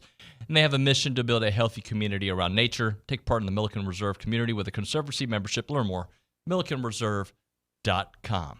We go to the hotline, the Boss Firearms hotline. Aaron Torres joining us here on the program to spit happiness on the program. Hello, AT. Happy. Well, I mean, after I got crushed on air about 4 or 5 days ago with Ryan Fowler, now it's just, it's kumbaya, happiness abound, blah, blah, blah. No, I'm kidding. How you doing, man? Listen, can I give you my side of the whole fiasco on Monday? I was listening to you guys. I love Ryan. I was curious what he had to say about the season ahead. And then it just became, I don't want to call it a Torres bashing session because Ryan had my back, but you were just, woo. I mean, you were like Tyson in his prime there throwing haymakers. It was unbelievable. Oh, I'm great, but I know that you went on in his show and complained. So I am Johnny Topper. No. I respond. No. This is, okay. This is actually what really happened was the week before SEC Media Days. And by the way, in all seriousness, and I know you know this, but for the audience, I totally understand you're at Media Days. You have access to some of the best college football minds in the world. You have to take advantage of that opportunity. And so I understand why you might prioritize, a Greg Sankey, you mentioned the names of Ryan Fowler, whatever. But no, I went on his show that week before SEC Media Days, and I just said, hey, am I coming on next week? And he said, of course you're coming on next week. Why wouldn't you? And all I said was, well, there's another show that when they go remote at SEC Media Days, if I don't show up, I'm not important enough to end up on the show. And he goes, oh, David and TexAgs? And I said, I'm not naming names, Ryan Fowler. I'm not naming names. So there were 0 names mentioned. I don't know what it says about your character that he immediately defaulted to TexAgs. I think it might just be that this is the only show that he knows that I come on with every week. But I had 0 mention of David Nuño, 0 mention of TexAgs. And I was a little disappointed that you couldn't find 10 minutes for me. But you know what? I understand, and I'm excited to be back today. Well, we're happy you're here, and we've done 7 minutes on AT again, so we've got to move on. Hey, I got a question. That was great, by the way. That was great. I showed my wife the interview, and she cracked up. Yeah? She was like, you are whiny, you know that? I was like, yeah. And, by the way, one more thing. Ryan said something about, Torres, he could run for mayor in Tuscaloosa. You're like, no chance in College Station. It's like, what did I do to the people of College Station? I don't know if I could run for mayor, but I seem like I'd get a couple votes, right? Yeah, you're not going to win. I'm not going to win. Olin's not going to win. Billy's not going to win. Hunter Goodwin might win. But no, we're a big community here. We're not Tuscaloosa. We're a metropolis. Okay, that makes sense. Okay, I understand now. Okay, I thought that was a dig, but it was just a fact. Okay, yeah, just a fact. Glad we got that clarified. All right, eventually we got to get to football. But have you noticed? Because I keep getting these spam, these hacker like Instagram accounts and Twitter accounts to follow me. And have you noticed that all of them have terrible grammar? Yeah. I mean, but that's also like 80% of Twitter as well. It's like, it's just, listen, I spend a lot of time on social media because it's part of, our job. But grammar usually comes with pretty much any tweet that's annoying on Twitter. It could be a college football take. It could be I'm selling, you should sign up for my whatever, such and such. But yeah, no, I have noticed that as well. I also noticed there's a lot of numbers and letters in all of these people's Twitter handle or Instagram handle for that matter when you get spam. AT, what was your big takeaway from last week, SEC Media Days? And we can get to what's happening this week, but just SEC-wise.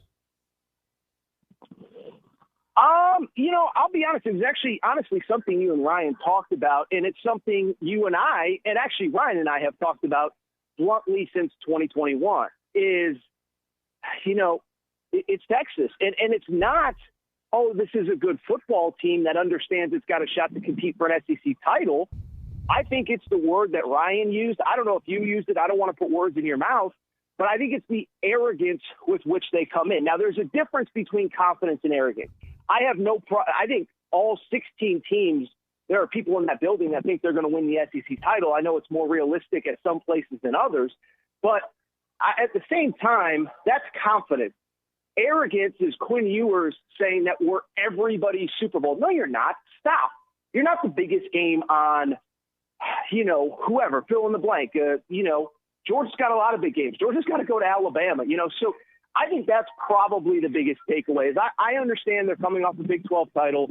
I understand that, they were a play away from winning the national championship, but they're also, 2 years removed from being 5-7, 1 year removed from getting smacked by Washington in a bowl game. And oh, by the way, obviously a significant upgrade in conference affiliation, but then also let's call a spade from the perspective of, and I think this is an important part that you brought up with Ryan, is they lost people. Like this idea that, yes, I know Sark said this is the deepest, most talented roster, but basically an entirely new wide receiver core. You have a circumstance where, they lost two guys in their front seven who were like top 40 picks in the draft. Like this idea that because they're Texas, it's just 1 year over the other, they're going to be great because they were great last year when they're clearly taking a step up in conference affiliation. I don't buy it. And again, I think ultimately that was probably my biggest takeaway is not the confidence, but the arrogance with which they kind of came to media days last week. Talking to Aaron Torres here on the Boss Firearms Hotline on TexAgs Radio, presented by David Gardner's Jewelers. Where did the SEC media get it wrong? Tell me some areas that they may have gotten it wrong when it came to the for the standings. Yeah, I mean, the one that I feels like a lot of people have latched onto, and I tend to agree, is LSU because. I've been a Brian Kelly believer. I've told the story a million times, but he was at Cincinnati when I was a student at UConn. They played in the same conference at that point, and I saw him take a really good program to another stratosphere. And I think he frankly did the same at Notre Dame. I mean, multiple playoff appearances, whatever. But you're talking about one of the statistically worst defenses in college football last year, entirely new coaching staff. And they had some degree of success in the portal, but not a ton. I mean, there was the whole thing in May about, Brian Kelly doesn't want to pay for players, and that was the thing. And that's on top of losing a Heisman Trophy winning quarterback and two first-round wide receivers. And so that's where I get tripped up on LSU is the idea that you're talking about a program that even if they're a little bit better defensively, one, you're starting from the bottom, and then two, you're also probably going to be statistically a little bit worse offensively as well. So they're the one. And then the counter, and I'm not saying it because I'm on radio, and I know that they got to finally prove it on the field, but I think it's David Nuño's Texas A&M Aggies because it's all the stuff we've talked about. And I know I've said this a million times on your show, and I apologize, but the schedule is such an X factor in this new world of the expanded SEC. There are no divisions. There are no guarantees. And when you're talking about a team with Texas A&M, number one, pick to finish first, Georgia, you're not playing them.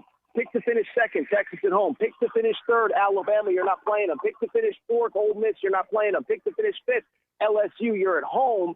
And so you're talking about you miss all these really good programs, and then the big games are at home.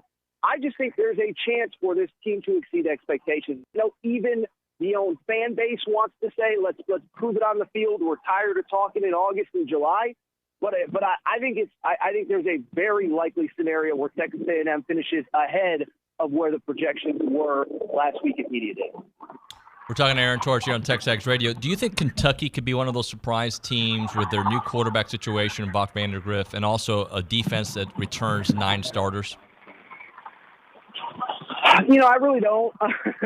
And I'll tell you why. It's just, listen, I just think we know what the Mark Stoops deal is. And I know he brought in the new offensive coordinator, but listen, I've said this for years with Kentucky. And by the way, we got proof of this last year at Texas A&M with Bobby Petrino. The offensive coordinator still ultimately gets his cues from the head coach. And I still think Mark Stoops coaches like he has the least talented team in the SEC, like the one that he took over in 2010. And so, you can change coordinators. By the way, last year they had a very high-profile transfer quarterback in Devin Leary who didn't really hit.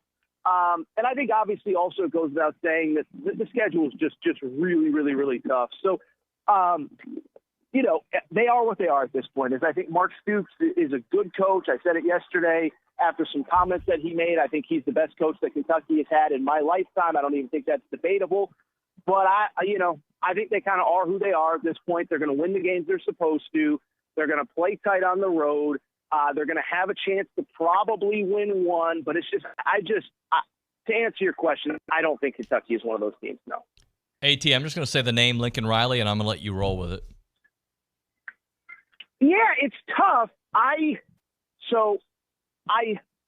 get why opposing fans having a strong opinion on him. And I was talking about this on my show this morning after his media days appearance yesterday. Is obviously, a guy that, listen, I was on air when he did the whole I'm not taking the LSU job, and then a day later takes the USC job. So, I think there is a perception that he was afraid of the SEC. Listen, Oklahoma was picked to finish 7th and 8th. I think it's a much tougher conference, so I don't necessarily blame him for that. But you have that situation. You have the Jordan Addison situation, which was kind of a pretty public tampering situation. So I understand why people don't like him. And certainly last year there was plenty of fodder.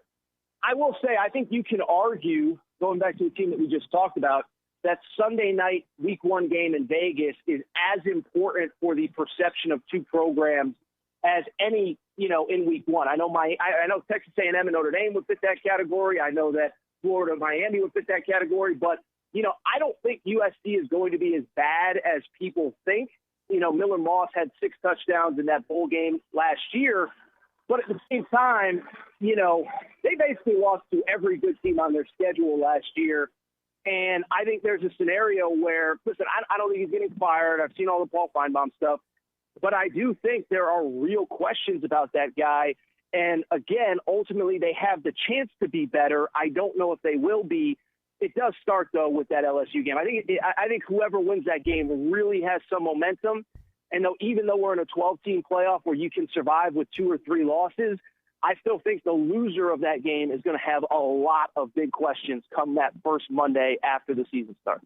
AT, before I let you go, I think audiences around the country change the station when you talk about Team USA basketball. That being said, what's up with Team USA basketball? I saw Kevin Durant's looking like his normal self this morning. I saw a highlight of him practicing, but they don't look like that dominant team that everybody tells me could beat the 92 Dream Team.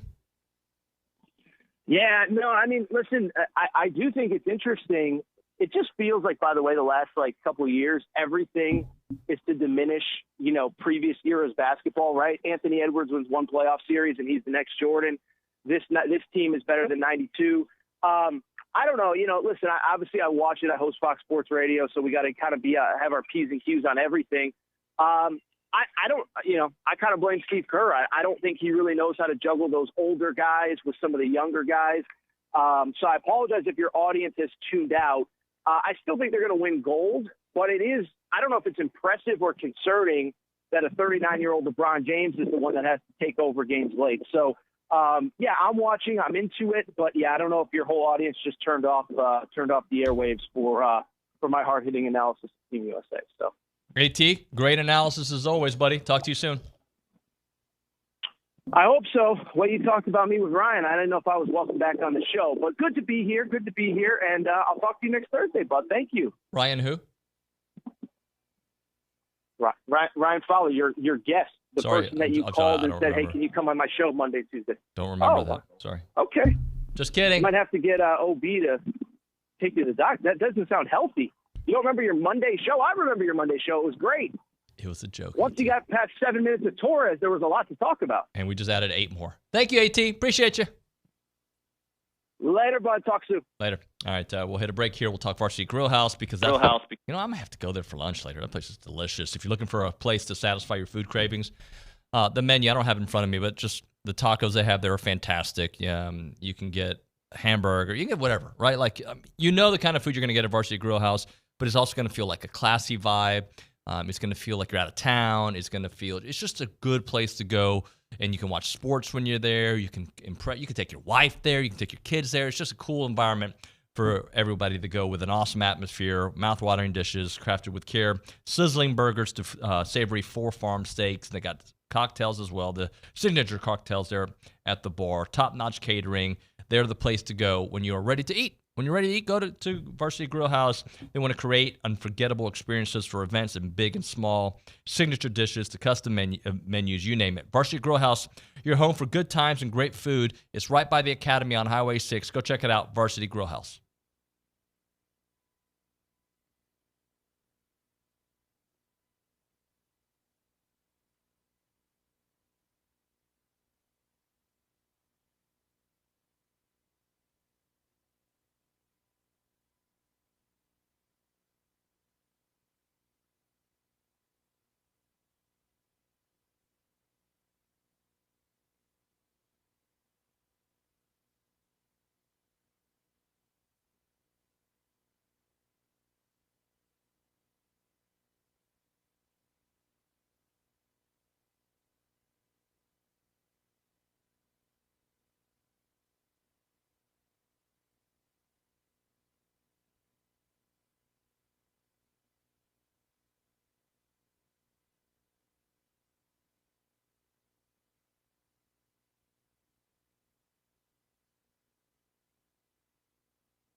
Super short segment here. So this is what I do know we're going to do. We're going to have Ryan Prager in studio. We're going to have Billy Liucci in studio. We're also going to have Ryan Brauninger join us. It's just going to be a freaking baseball powwow, all right? I'll be your Ernie Johnson. One of those guys will be your Chuck. One of those guys will be your Kenny.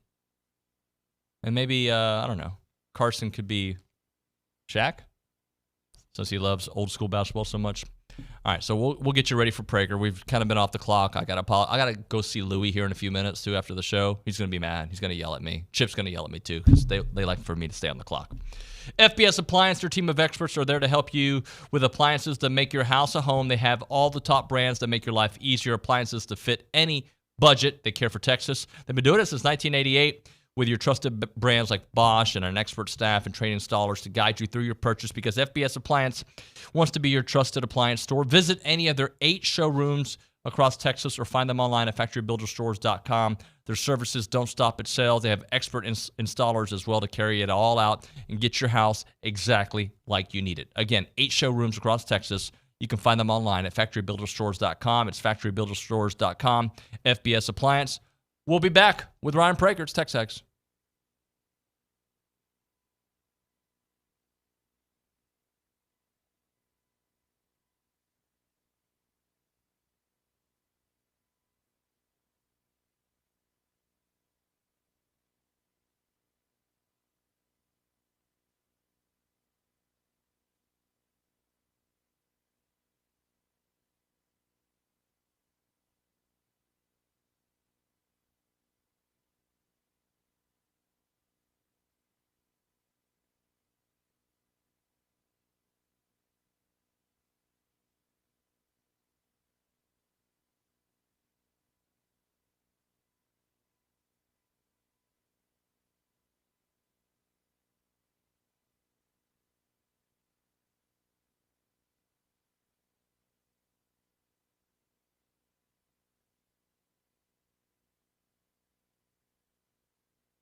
And we're back. TexAgs Radio, presented by David Gardner's Jewelers, Rollo Insurance Studio, full studio. We've got Ryan Prager with us to celebrate the good news that he's coming back to Aggieland. Congratulations, Ryan. Thank you, thank you. Got Billy here with us. We got Ryan Brauninger back with us to do a great baseball discussion. I'll just start it off and I'll let you guys take over. Talk about the decision to come back, how it all kind of unfolded for you. Just help us understand your thought process. Yeah. First off, just very fortunate to be in that position. I mean, very thankful for the Angels for believing in me and taking me there, and they handled the whole situation with the utmost class. So just thankful for them on that side. And then it just was a lot of talks with my family, Mike and JK here, my advisors who were great through the whole process. And ultimately, I mean, was just put in a position where I felt really comfortable to bet on myself. And I think the plans that we put in place from my advisors to Mike and JK, like, made that feel very comfortable, from the development that we have here that we know is elite, and the plans that are being put in place. And then also, I mean, we were so close to winning a national championship that you feel like you have some unfinished business there. And to be able to come back and kind of, not that we're guaranteed to do it, but go work toward it with a really good group of guys. And then the last part is so close to finishing my degree and being able to do that and put that behind me. So it kind of took the perfect storm. Yeah. That played out. Part of that, you mentioned JK. How much did your immediate relationship with him and just kind of how quickly you were able to get to know him play into that? Yeah, I mean, it was huge. And not that we really know each other that great right now. I mean, it's still very early, but you can just feel it with certain people. Yeah. And when you're around also a staff that you trust, like guys that I knew with Mike and Fox and Hutch and Jace Hutch, like, that really helps, that knows that the right people are being put around you. Like, the utmost trust that I have in Mike, that he's putting the right people in certain spots. Like, I've never felt more confident making a decision. When you're watching all these other guys come back, Sorrell, Gavin, Jace, and then you see them add, Hensler reaffirms and Gavin Cash, and like, is there part of you, and obviously all your buddies on the pitching side, but is there part of you going, okay, like, I'm going into the draft, I fully understand what A&M gives me. Like, I understand how valuable A&M is to me, but now, like, you start looking at the roster and going, okay, it's even more enticing if I don't get exactly what I want here. Yeah, absolutely. It gets really fun. Like, you start almost like getting too ahead of yourself and you start thinking about it, but it's really exciting because, like, I've been texting with Gavin and Sorrell especially. I've seen LaViolette here and got to meet Cash. He was in for a week or so before the draft, so got to meet those guys, great relationships, and it's like, all right, like, this group of guys is just elite. Like, baseball playing wise, it's going to be awesome, but just the like locker room, like, last year was awesome and it's going to be awesome again this year. So that made that decision also going into the whole thing, like, all right, like, A&M's going to be a great spot if this doesn't work out, and now we're here. What was Early's approach with you? Like, what kind of conversations were you having? Because he seems to be a little bit laid back, allow you to kind of go talk about those conversations that you had that you can share. Yeah, that's exactly how it was. Like, really what he was just laying out for me was what's going to be in place here to help me get better. And that's JK, that's bringing Mac back, like, all these things that we'll have in place to help me make that next jump and ultimately help my career down the road, because the goal is still to be a Major League Baseball player and to do that for a long time. And whether that started this year or it starts next year or whenever, like, that'll forever be the goal. And that is the end all be all. And the plans that he put in place really helped me see that taking this chance will help me get there and help me achieve those. So he laid those out for me. He was very upfront and honest with me. He let me kind of have my space, me and my family, in a time that's a lot of thinking and a lot of stress. He let us be and let us talk with each other, and then also just checked in every now and then just to see how things were going, how the family was. Like, that's just the kind of person he is, and just wanted to make sure that through the whole situation, like, he just wanted what was best for me, and he wanted what I wanted to do. So some of his checking in was just, hey, how you doing? Like, you able to handle all this well, stuff like that. And that's just who Mike is and who his family is. Speaking of family, your family, how fired up is your dad that he gets to still sit up there in the concourse? I mean, that's probably just a whole added bonus to this whole thing, is he gets to do that for another year. Yeah, no doubt. I think at one point they were very on the side of professional baseball, and as I mean, at one point I was too, just because it was a reality and it's been a dream. But the more we've gone into it and everything, I think he's super excited. He gets to be back with Rudis and Lampkin's dad. And I don't know if them sitting on the concourse is really the right term. They I've like never wander. seen them They sitting, wander because at one point he sent me a picture somewhere. We were on the road and he was in like left field, and then he was in right field, and then he was like front row behind the plate, and then he'll probably end up in a suite somewhere. Like, yeah, I'm gonna start bringing them into all the suites now because they're gonna run out of beer. Is what's gonna happen. But see, it's funny because sometimes I'll get up and just do like a little lap, and you're right. You'll see Mike Grohovic Rudis in right field, then you'll see Mike Grohovic, then you'll see your dad. You'll see, it just shots. You walk around and sometimes they scatter. Sometimes they're all huddled right there. Well, it's the same kind of like nervous energy. Like, I've been coaching travel baseball. Like the dads, they get up and they move around, they watch, and they want to mingle and talk about the game. It's funny that you see it on these fields in Franklin, Texas. We were just talking about that. And now all that does for your dad is graduate to a different venue. Yeah. What you talked about the progression or making, what does that look like for a pitcher that was among the very best in college baseball this past season? What does that progression look like for you next season? This off season? I think first is talking with like the guys that we have, like JK, Mike, Mac in the weight room, and see like, yes, you had a really good year, but where can you get better? Like, where can you take your next step to go from having a really good year to continuing to push yourself to be better and become elite? Because I think every athlete wants to continue to strive to get better. So we'll look at that stuff. I think it's going to strive a lot in the weight room, a lot from just putting on some size, and then maybe cleaning up some things in the mechanic side of it. But that's stuff that we've kind of already talked about. Yeah. So there's a great plan and a great idea of, all right, here's where we think we can grow a little bit, and here's the plan. So it's very achievable. It's not like we're trying to jump 10 miles an hour of velocity. It's small jumps and some stuff, maybe stabilize a pitch, maybe clean up a delivery. So it's very small things that are very achievable.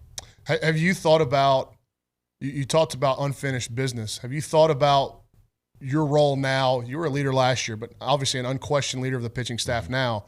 Your role in this offseason as, hey, like being one run away from this whole thing's not good enough. Like the reason why you're back is to go hoist that trophy. The first meeting I would bet is going to be a lot of fun because there'll be a lot of guys getting back together, but just your overall mentality of leading the pitching staff this offseason. Yeah, it's exciting. I mean, there's definitely a new role that comes with it, a new like expectation, and I don't want to say that it's an overload of pressure, but there's a pressure there, and that's exciting. Like it's exciting to be in that role, and I think being there, we've got a handful of guys that have done it, they've seen it, and we can kind of do it as a group. Like we say, like somebody will wear number 12 this next season, but we will have multiple number 12s that can help lead and be in that role without wearing that number. So I think we have a good group of guys that can handle that, and that's going to be huge. Guys that aren't afraid to step up, but also, as we've seen with like Hayden Schott's leadership, like doing it, but also keeping it loose, relaxed, and fun, because that's ultimately how we had the year we had last year. Was we had a really good group of guys, we had really good baseball players, but we had a ton of fun. Go ahead. No, I was just going to ask you about the emotional roller coaster, like from losing against Tennessee to the next day losing your coach to then it feels like all the players are scattering to your future, and now it's like, hey guys, we're getting the band back together.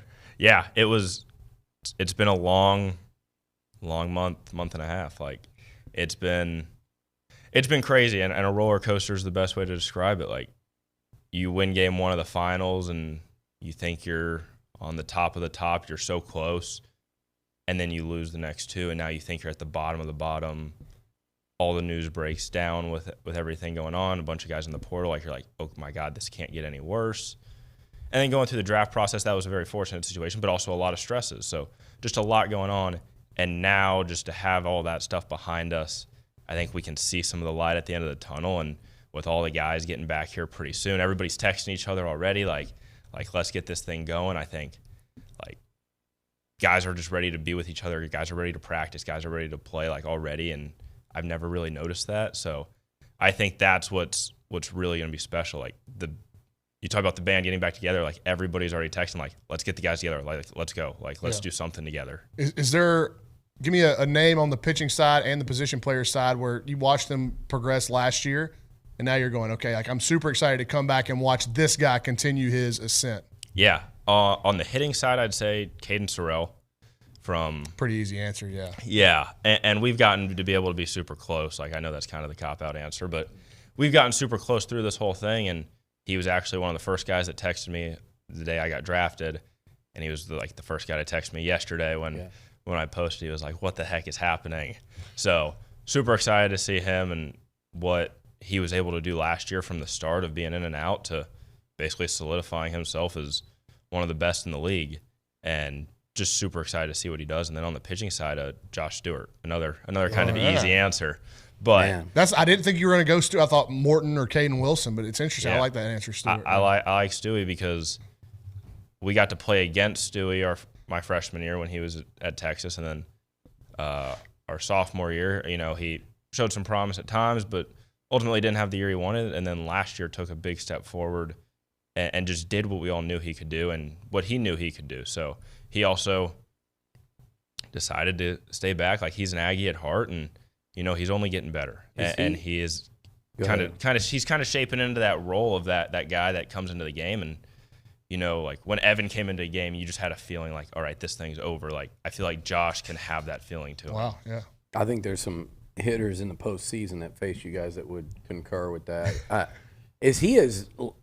I just laugh. Like, he goes out there and just mows people down, but he just got that mustache. He's walking around the hotel lobby just smiling all the time. Is he as loose and kind of fun-loving around the team as he appears? Because I don't know him as much as I know some of you guys, but just seeing him, he's just like good energy, and then he goes out there and he's just like a killer on the mound. Yeah, that's very much how he is, like how he balances like off the field and on the field. Like, when he goes into the game, it's very, all right, here's business. I'm going to have fun, but I'm going to take care of business, and basically, like, I'm going to go mow you down. Yeah.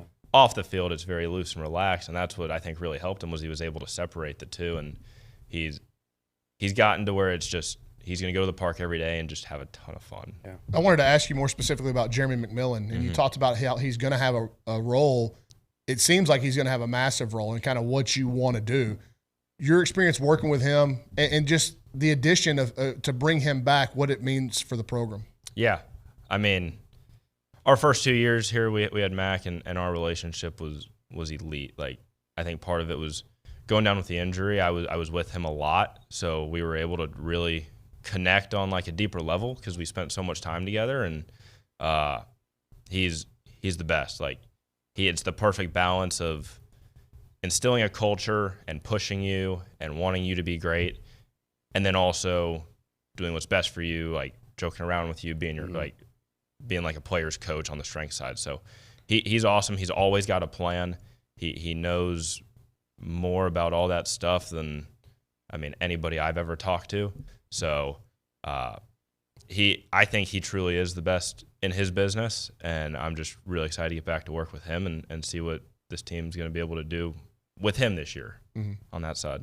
What do you think about the collection of talent that is coming back, but also that you've added?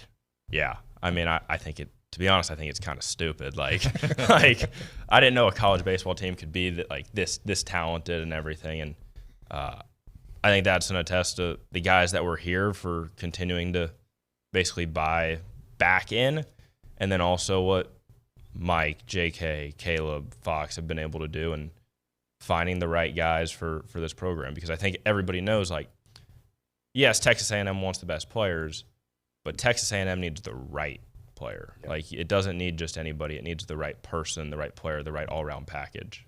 Yeah, that's a big part, I think. I think that carries to every – you mentioned earlier, I heard you talk about that 2011 women's basketball team, if it's the 98 football team, or and y'all's two teams that have gone to Omaha have been completely different, but there's a common theme in all of those things. It is for someone that coming back like you, that's an Aggie, to already recognize that. I think it's pretty. Can you speak to maybe how much the university, because this was something we talked on the phone yesterday when you told me you were coming back. You wanted to come on here and you wanted to kind of say your piece about the role A&M has played, just the university. Yeah. And not just for you, but I think it's a massive role. It played a massive role and the impact this place has had on guys like Jace and Gavin and Sorrell. Like, it was going to be really tough, whether it was professional baseball in your case or other schools in the transfer portal for those other guys. It's hard to walk away from this place. What has it meant to you? What does it mean for you to come back to school at Texas A&M? Yeah, I mean, coming here 3 years ago, like, Texas A&M had zero part basically in my family. Like, Texas A&M was not a thought for us really growing up. But once baseball came into play and this place came calling, it was impossible to turn away. Like, you could just tell from afar what it was all about. And then stepping on campus, it was by far the best decision of my life. And Texas A&M the last 3 years has been the best thing for me. It's been the best thing for my family that we've ever done. And just with how they welcome you with open arms, how they treat you when you're here, and I mean, just what it means even just outside of College Station. I think that's super, super important. And one of the big reasons for coming back was being able to finish that degree because, I mean, Texas A&M will be with you wherever you are. And I think all of our guys have recognized that and noticed that. So it's super special and something that you don't want to really give up. You want to cherish it as long as you can. And that was a big reason for being back in Aggieland. What's your off season or the next couple months before fall ball look like for you? Yeah, it'll be treating it a lot like almost like a professional off season. So it'll be a lot more weight room, less baseball, less throwing, more weight room, training room, kind of let's get stronger, let's clean up maybe some mobility stuff like dinner table. What? Dinner table. Dinner table, breakfast table, lunch table. Do it while you can. That's what I'm saying. Nuño, can you help him count his calories? Yeah, I got He's on a bulk right now. Yeah, I got you. So yeah, it'll be a lot of the behind the scenes stuff, weight room, training room, nutrition, a lot of that stuff to get the body feeling right come whether it's in the fall ball or by the winter, and really just be ready to be at the peak by the spring. This is awesome. I'm so glad you came in, man. And you coming back. We said from the get-go, I think Billy talked to you as well, like all we wanted was the best for Ryan Prager, whatever that was. And if that meant professional baseball, we were going to wish you well and be huge Ryan Prager fans. But now for us to get to watch you again, and I know I'm probably speaking for the rest of the A&M fan base, like you stepping on the mound in a big Friday night game again, this was already a pretty incredible run for Early and company, but what you deciding to come back is like the biggest cherry on top anybody could possibly ask for. Yeah, I think about watching you walk off the mound there in Omaha, going, damn, that was fun watching a bitch in maroon and white. And, oh, hey, there we are. Let's do it again. I love it. But, no, and I'll tell you something about him, too, that, I mean, people know this. They watch you throw. But we talked before Omaha, and I was like, I'm not going to be able to – I'm going to miss him pitch. Oh, yeah, because you had more important things, right? Yeah, well, it was people were flying in from around the country that were visiting me. So I was like, I can't. I will get up on the first flight, so I'm going to miss you there. And he said, it's all right. I'll pitch more than once there. But said it, not joking, just like, I'm going to throw more than once. We're good. But I did. Did you miss Kentucky? No. Oh, you were there for Kentucky? No, but at the time, it was before he was not going to throw game one or whatever. So, yeah. I mean, you've set your last outing, or one of your last outings was a no-hit bid in the College World Series, so no pressure, I guess, to start next year. Think about that. Yeah. Thank you for coming in. I appreciate you very much, and congrats. Thank you all. Appreciate it, Ryan Prager. All right, we'll hit a break here. Let's give a shout-out to Brazos Running Company located at Century Square. Mike Nugent's celebrating belated birthday. I think it was yesterday or the day before. Happy birthday to Mike. And the great crew over there. They are Aggie owned and operated. They're a specialty running store that has all the gear that you want when it comes to shoes or any kind of fitness gear. They've got the great brands like Brooks, On, Hoka, you name it. At Brazos Running Company, they're passionate about running and finding the right shoe for you. So they'll evaluate your gait, make sure you're in the right shoe, the right situation for you. They've got all the top brands you can imagine. They also have Vuori. It's a great place to go to buy for birthday gifts, for holidays, you name it. It is the Brazos Running Company, located in Century Square below the Star Cinema Grill in College Station. Brazos Running Company.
Hey, we're back on TexAgs Radio. We are presented by David Gardner's Jewelers. We are here in the Rollo Insurance Studio, and we are waiting for Billy to be back in studio. While we wait for him, let's go to the Angry Elephant News and Social Center. Carson, I'm about to sneeze, so I need you to help. Oh, bless you. Oh, gosh. Woo! Someone watch out for David Nuño sneeze. Could you feel it coming? Like, it was like I was trying to talk, and I was like, I could sense it a little bit. There was there was panic one of those about that. boys. I don't want to have the little particles all over the show. That would not work out well for us. I just wanted to go a little bit into some SEC headlines. During SEC Media Days, Georgia defensive end Mikael Williams shared a message to Oklahoma fans about what to expect when they join the SEC, saying, I feel like Oklahoma should expect loud fans, loud stadiums, tough, hard-nosed, physical opponents, and just good games in the SEC. Captain Obvious, thank you very much for that one. Yes. But I do, you think you know until you know, and you don't know until you live it. And that's just going to be the line that I'm going to give to those schools because it is a different environment for sure. Look, we need to do 24 and 24, but since Billy's back in studio, we interviewed Ryan, but I didn't really get to ask you about just, obviously I know you're elated about it, but just some thoughts that they get their Friday night guy back. Well, I mean, first of all, Friday night guy, but also a lot of things go with it, right? Mm-hmm. There's Friday night guys, and then there's Friday night guys who are elite, among the best pitchers, not only in the SEC, but in the country. I thought he should have been first team all SEC, ahead of the guy from Mississippi State, alongside Hagen Smith. But to bring back one of the best starting pitchers in college baseball, and like Bronny said, a guy who the last time, not the last time, but one of the last 2 times we saw him on the mound, he was walking off. You know, he flirted with a no-hitter. What did he carry that into? The sixth no-hitter? Carried a no-hitter in Omaha against a team that shared the SEC championship. I think they did, right? Kentucky tied with Tennessee, maybe. Yep. But well, whoever you're playing, I don't care if you're playing the worst team ever to reach Omaha, like to be pitching that type of performance. He's that good. We've seen him do it countless times this year. Incredible season. You've got a guy that's anchoring your staff that has pitched in the biggest of games against the best lineups that the SEC and college baseball has to offer on the biggest stages, Friday nights at home in places like, you know, whether it be Death Valley, whether it be, you know, I'm trying to think of some of these, whether it be Gainesville, Death Valley, Auburn, Georgia. I don't know Tennessee. I don't know where he pitched freshman year, but against some of the, again, best lineups that this game has to offer, and against some of the best pitchers. I mean, so think about that pitcher's duel against Arkansas and Hagen Smith. That's right. And think about those games in Omaha. And he's also, oh, by the way, he's pitched in Omaha twice, 2 separate occasions. He's thrown what? Is it 4 times? He's come out of the dugout and taken the mound in Omaha at Charles Schwab. So just a wealth of experience, leadership, knowledge, understanding, like he was saying, this program and what it needs to be successful. And he's not just talking about on the field. He's talking about locker room and clubhouse and just the team makeup and DNA. And you talk about Mike Early. It's to call that a cherry on top isn't it's not doing justice. Yeah. But I mean, the final piece of the puzzle, it's like you put together this whole puzzle that he did from the day he took over this job, and there's just this one more piece to bring it all together. And if you can make that happen, and the fact that it did, and knowing Mike Early, he didn't make it happen, he let it happen. And like Prager said, he was just kind of there for him, talked through it when he needed it, and when there were times to let Ryan and his family sort through it, they did that. I think it worked out. You can tell. Ryan's really excited. He was leaving here right now, and he was fired up to go across the street and work out. His first workout back. It's taken him all of about less than 24 hours. He's gonna be back in there, and he You could tell he was excited to get across the street and get started. By the way, he took it into the 7th inning, 6 innings and 2/3. 6 and 2/3, yeah. Yeah, so fantastic. Then he gave up a couple of hits at the end of that. All right, we'll hit a break here. When we come back, we've got 24 and 24 to get into. We've got some Aggie hoops news to get into. We've got more Aggie football to get into. Someone sitting behind me did say he's got a no-hitter going. Oh, no. Yeah, before the 7th. Yeah, I know him. Yeah. I know him. I'm not going to say who it is because his son is like basically the equivalent of a 5-star prospect. Huh. His daughter, his son's sister, may have interned and then worked here. I may have gone to high school with his wife. You're giving a lot of I'm clues. not going to give any more clues. He may be bald-headed. Okay. Did he go to Texas A&M or no? But he's an Aggie. But okay. I don't know who it is. I'm still not happy about it. And you just took me to a dark place, bad place there. Because as soon as it was said, I just went. You know, it has nothing to do with what happened on the field, right? You do know that. It's Nuño, this is why I like to feel. Yeah, I like to. Do you need a hug? I know. I don't. I like the highs and lows. Huh. And so I like the. You don't think I'm a high and low guy? No. Then you don't know me. I think I'm the most high-low. When they show a picture of high-low, they show me. High-low. I'm really happy, really mad. Very rarely in between. I've never seen you like truly happy. I'm always happy outside of when you're with the kids. Okay, that makes but me outside of that, never. When A&M wins games, very happy. When A&M loses games, you don't think I get mad? I do think that. Yeah. But you get depressed. It's not even mad. It's not even do. like, get mad, man. Like, get mad. But I you do get you go depressed. in the tank. I do. It hurts. I got to do a post-game show after there. I'm like, the post-mortem with you and Olin at 8:01 Monday morning, I'm ready to go find, like, the nearest bridge. Like, I woke up on Monday, so I'm like, damn, that game sucked. It's going to not be fun to come in and talk about it. It's rough. And then I tune in the radio, and I'm just like, oh, my gosh. It's worse than I thought. But what about when we beat Alabama, how happy that next show was? Yeah. I was very happy. Right. When we went to the College World Series in a dark hotel room doing my show from there. Very happy. Yep. All right, let's do the break here. We'll come back with 24 and 24. Chance McClain and Heritage Films, that's my voice cracks. That's the company to do documentary films about your family. How about doing a documentary film about how you guys take in Aggie sports? That'd be kind of cool, right? Like going to games, maybe watching it on TV. You got your grandkids there. You got your kids there. And it's kind of like a family tradition. You guys got 50-yard line seats. You go to the games together. You tailgate. You come by the TexAgs tailgate. Have a chance to be an eye in the sky of that awesome event that you can do and tell that story because Aggie football is so important to you.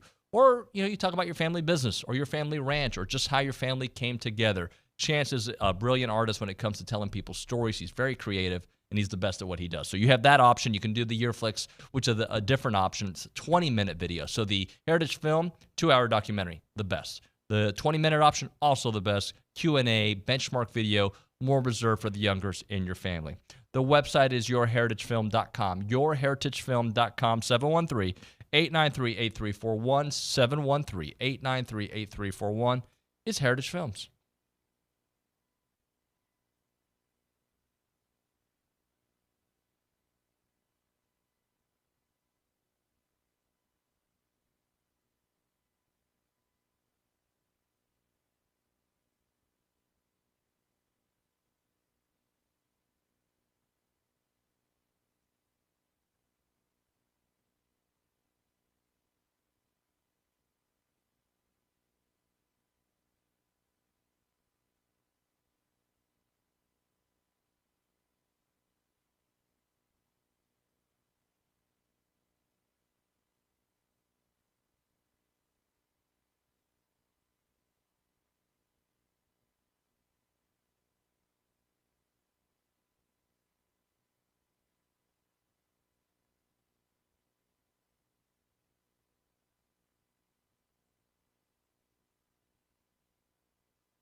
Welcome back, TexAgs Radio. Presented by David Gardner's Jewelers, Rollo Insurance Studio. We're going to continue on dialogue on 24 and 24. Number 22, Trey Watson, brought to you by FBS Appliance. Committed to delivering an exceptional experience from start to finish. You can trust them to provide you unparalleled service and support every step of the way because they want to be your trusted appliance store. Visit any of their 8 showrooms across Texas or find them online at factorybuilderstores.com. Billy, number 22 is a guy who's going to be new to our fans, Trey Watson, but coming in with a lot of hype. And a guy who could have gone to Washington had Kalen DeBoer stayed there, but he ended up moving on to Alabama, and that opened the door to A&M. Well, that's one of the first things that stood out, when A&M, because A&M was recruiting him. He went to Washington, and that stands out when you watch that Huskies offense and you look at the way Kalen DeBoer and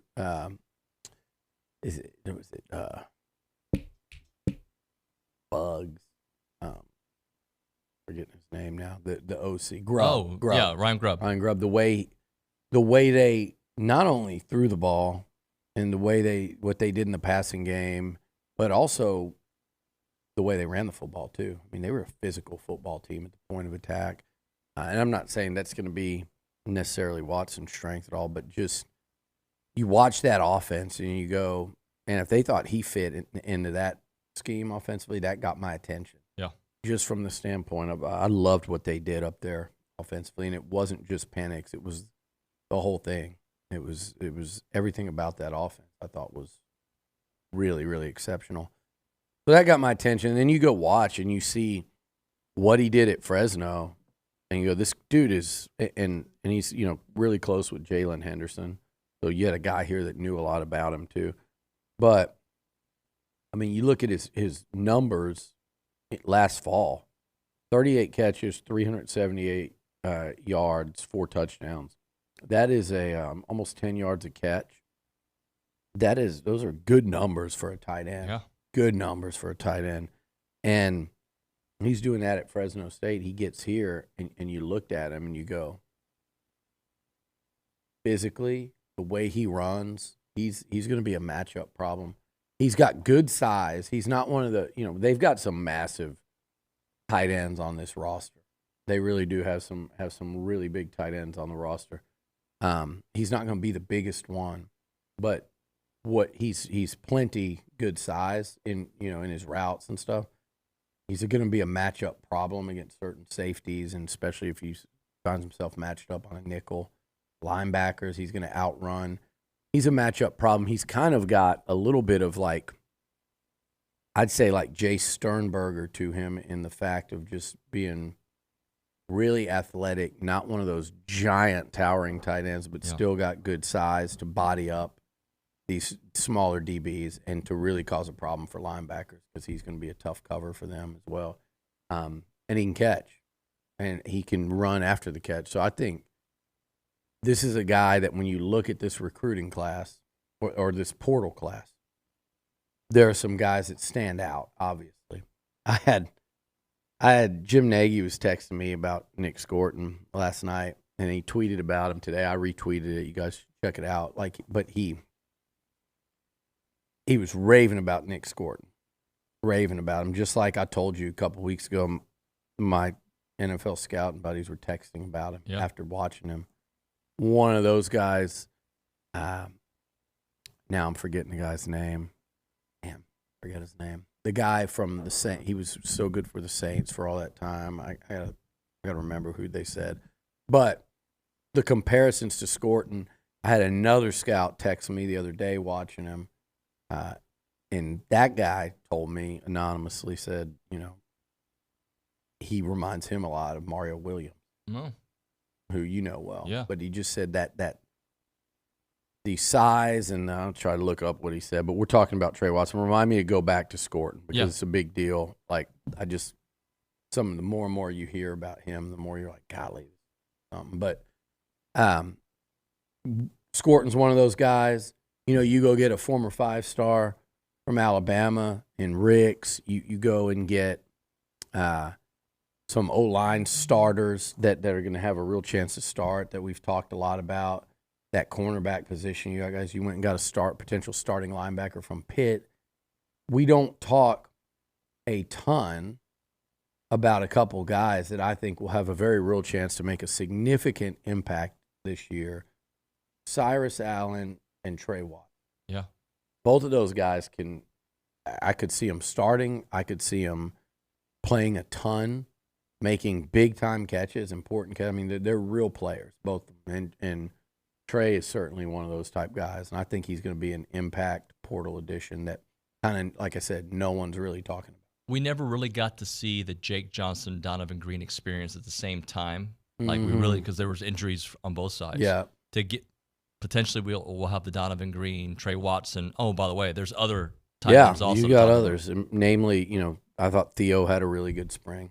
I thought he kind of started to turn the corner. But yeah, I need Garrett Miller from Purdue, right?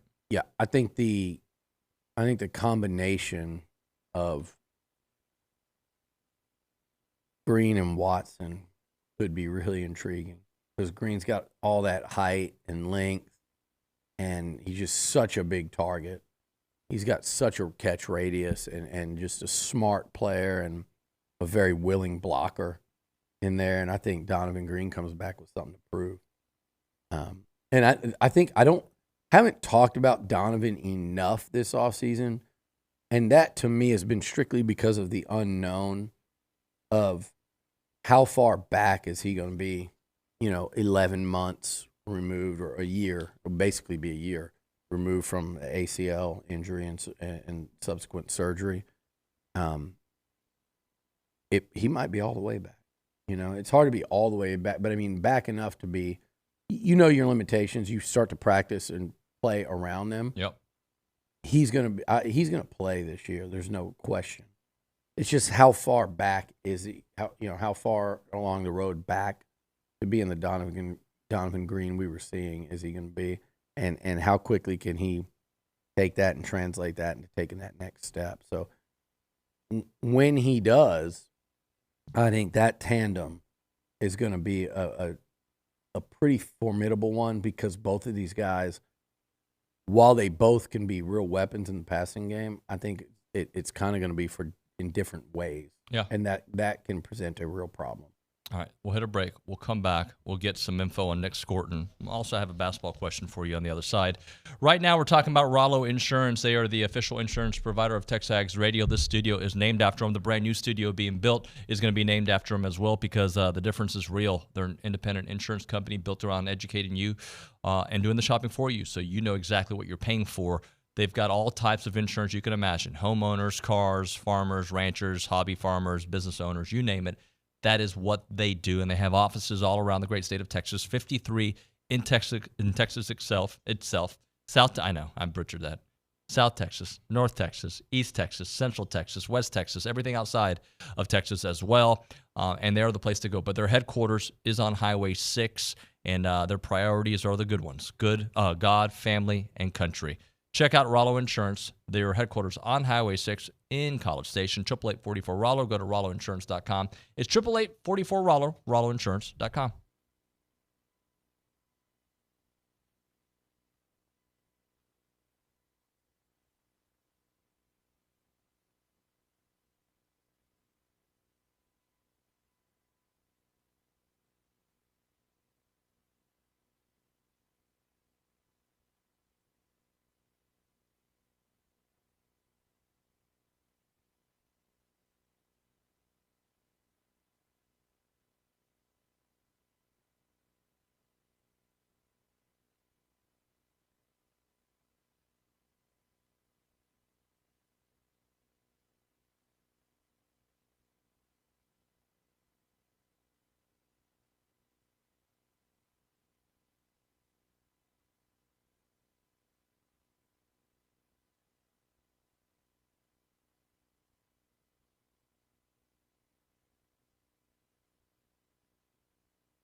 Time to end the day with Double Dave's. Caller number 12, 979-693-1150 will hook you up with your choice of a dozen pepperoni rolls or a large one-topping pizza from Double Dave's, serving Aggieland since 1984 with your favorite pizza and those world-famous pepperoni rolls. Reliable in-house delivery, bringing piping hot goodness straight to your door. Just click on doubledaves.com. Your favorites are on their way. All right. I'm looking on Twitter. Florida man, 37. I'm going to first of all, it starts with Florida man, so you know where it's going. And if you saw the picture of him, he looks insane.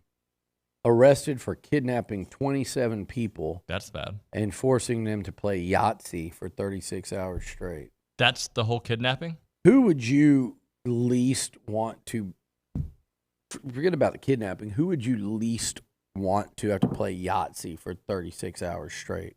I don't know if I've ever played Yahtzee in my life. I'm surprised you haven't, being a kid.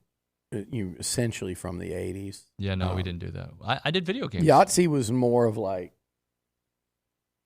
I can understand that because it was more like the younger kid. I don't even know how do you play Yahtzee. What is I felt like there was like a little like cup, and you would shake the cup, and like some dice come out of it. Okay. I'm not sure. Olin, okay. Olin just walked by and promise you that guy's played a lot of Yahtzee in his life. I'm trying to think. Board games. That is a Yahtzee playing fool. I played Monopoly. Yeah, Yahtzee was like, I never really liked it, but it was a game like more of like Clue. When you were first remembered games. So like kind of like that kind of about the same time I remember riding around in my parents' car, and they had 8 tracks. You know, so it's like not you're old. Not like junior high and up, but more like elementary school. Yeah. I remember playing Atari in elementary school. Yeah, I do too. ColecoVision. Yep. Did you have those? Yeah, that one kind of failed. That came and went quickly. But it was good. They had that baseball game where it'd be like, you're out. That's what it would do. Yeah. But yeah, Coleco kind of didn't last. They were like the I think Sony Donkey Dreamcast. Kong might have been a Coleco game, but it was Atari. on Atari. But I'm saying it might have been that might have been the brand. I'm not sure about that. Huh. Did you play Contra? Never really liked it, but I played it. Up, up, down, down, left, right, B8 Yeah, I didn't select really start. like it. No, I liked Pitfall. Was a good one. Didn't play that one. No. All right, hey, let's. Only the Sugarland people played Pitfall. A-Leaf, you guys were stuck playing Contra. Contra's one of the most You popular ever play games the ever. Journey video game? No. Journey had a video game on Nintendo. I remember that. I mean, it wasn't any good, but it's funny that RBI? the band. Oh, that was a great game. Fantastic Incredible. game. I used to hit so many home runs with Daryl Seiko. Strawberry. Seiko was the one. Canseco just challenged Aaron Judge to a home run hitting contest. such a Canseco, tool. softball, Judge of baseball. He's got like $250,000 cash in the video. Oh, he's such a fool. God, it's embarrassing for my community. I wish Judge would just do it for fun and just donate it destroy to him. charity. I don't know, dude. Canseco can hit. I don't know. He's hitting I see videos of him hitting these softballs. Yeah, and it's ridiculous. They're definitely. If they're not going 500 feet, he might be able to hit one 500 feet. There was a year, I think it was 1991, Cecil Fielder and Canseco finished with 47 homers each, I think. Yeah. And they had a home run derby. And it was on Fox. It was a big deal. And, of course, the Cuban community were all in. Jose won. Hey, Nick Scorton, did you find the info that on So, him? anyway, what was said to me about Scorton as far as you didn't look up New Orleans Saints best defensive lineman of all time. I believe it's.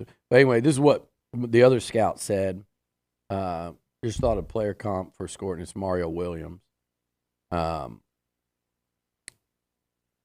He said he's not trying to make it sound like he's the next number 1 pick. This is kind of the thing you do. But he said, right. But the combination of size and athleticism reminds me of Mario coming out of NC State. Mm-hmm.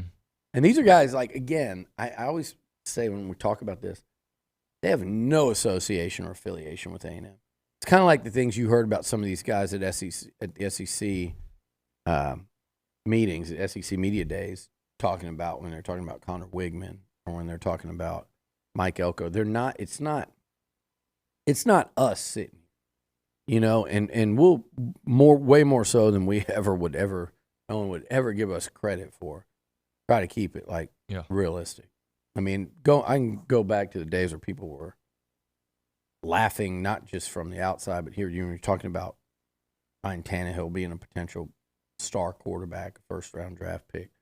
Talked about Von Miller, an egregious omission from him being a first-team All-Big 12 pick. And that made the rounds through rival fan bases. I mean, it's been going on forever. But we will tell it like it is, but not people that have no ties to A&M. They're like, there's no inherent bias that you and I or anybody else that gets up here walks around and doesn't even acknowledge exists, but surely on some level has to. But when those people from the outside start talking, it's like you can get biased by familiarity.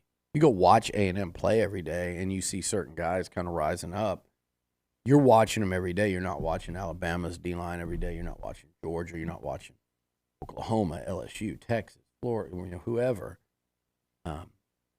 This is in the last 2 weeks. For whatever reason, I've gotten 3-4 separate scouts plus, what Nagy posted and was saying, talking about just absolutely raving about Nick Scorton.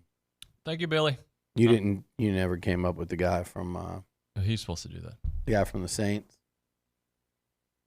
Which one? Oh, he weren't listening. Oh. All right, we're going to give away a free car All wash. right, guys, most of y'all by now have looked that up and know who it is. Hey, for new car wash that are obviously at the new location, Aggieland Car Wash, 2528 Texas Avenue South in College Station. They have the full-service wash there. The other location has the one you can do with options, but the new location's got the full-service wash, and they want to give somebody a full-service wash for free at the new location at Aggieland Express, giving one away a $40 value right now at 979-693-1150. If you aren't the first caller, you don't get it. But if you aren't the first caller, you can get, for a limited time, $20 off if you tell them that I sent you by Aggieland Express Car Wash, 2528 Texas Avenue South in College Station, across from the Planet Fitness. Also, you got the original one on William D. Fitch behind the Shipleys in South College Station. Go check them both out. It's Aggieland Express Car Wash in both College Station and South College Station.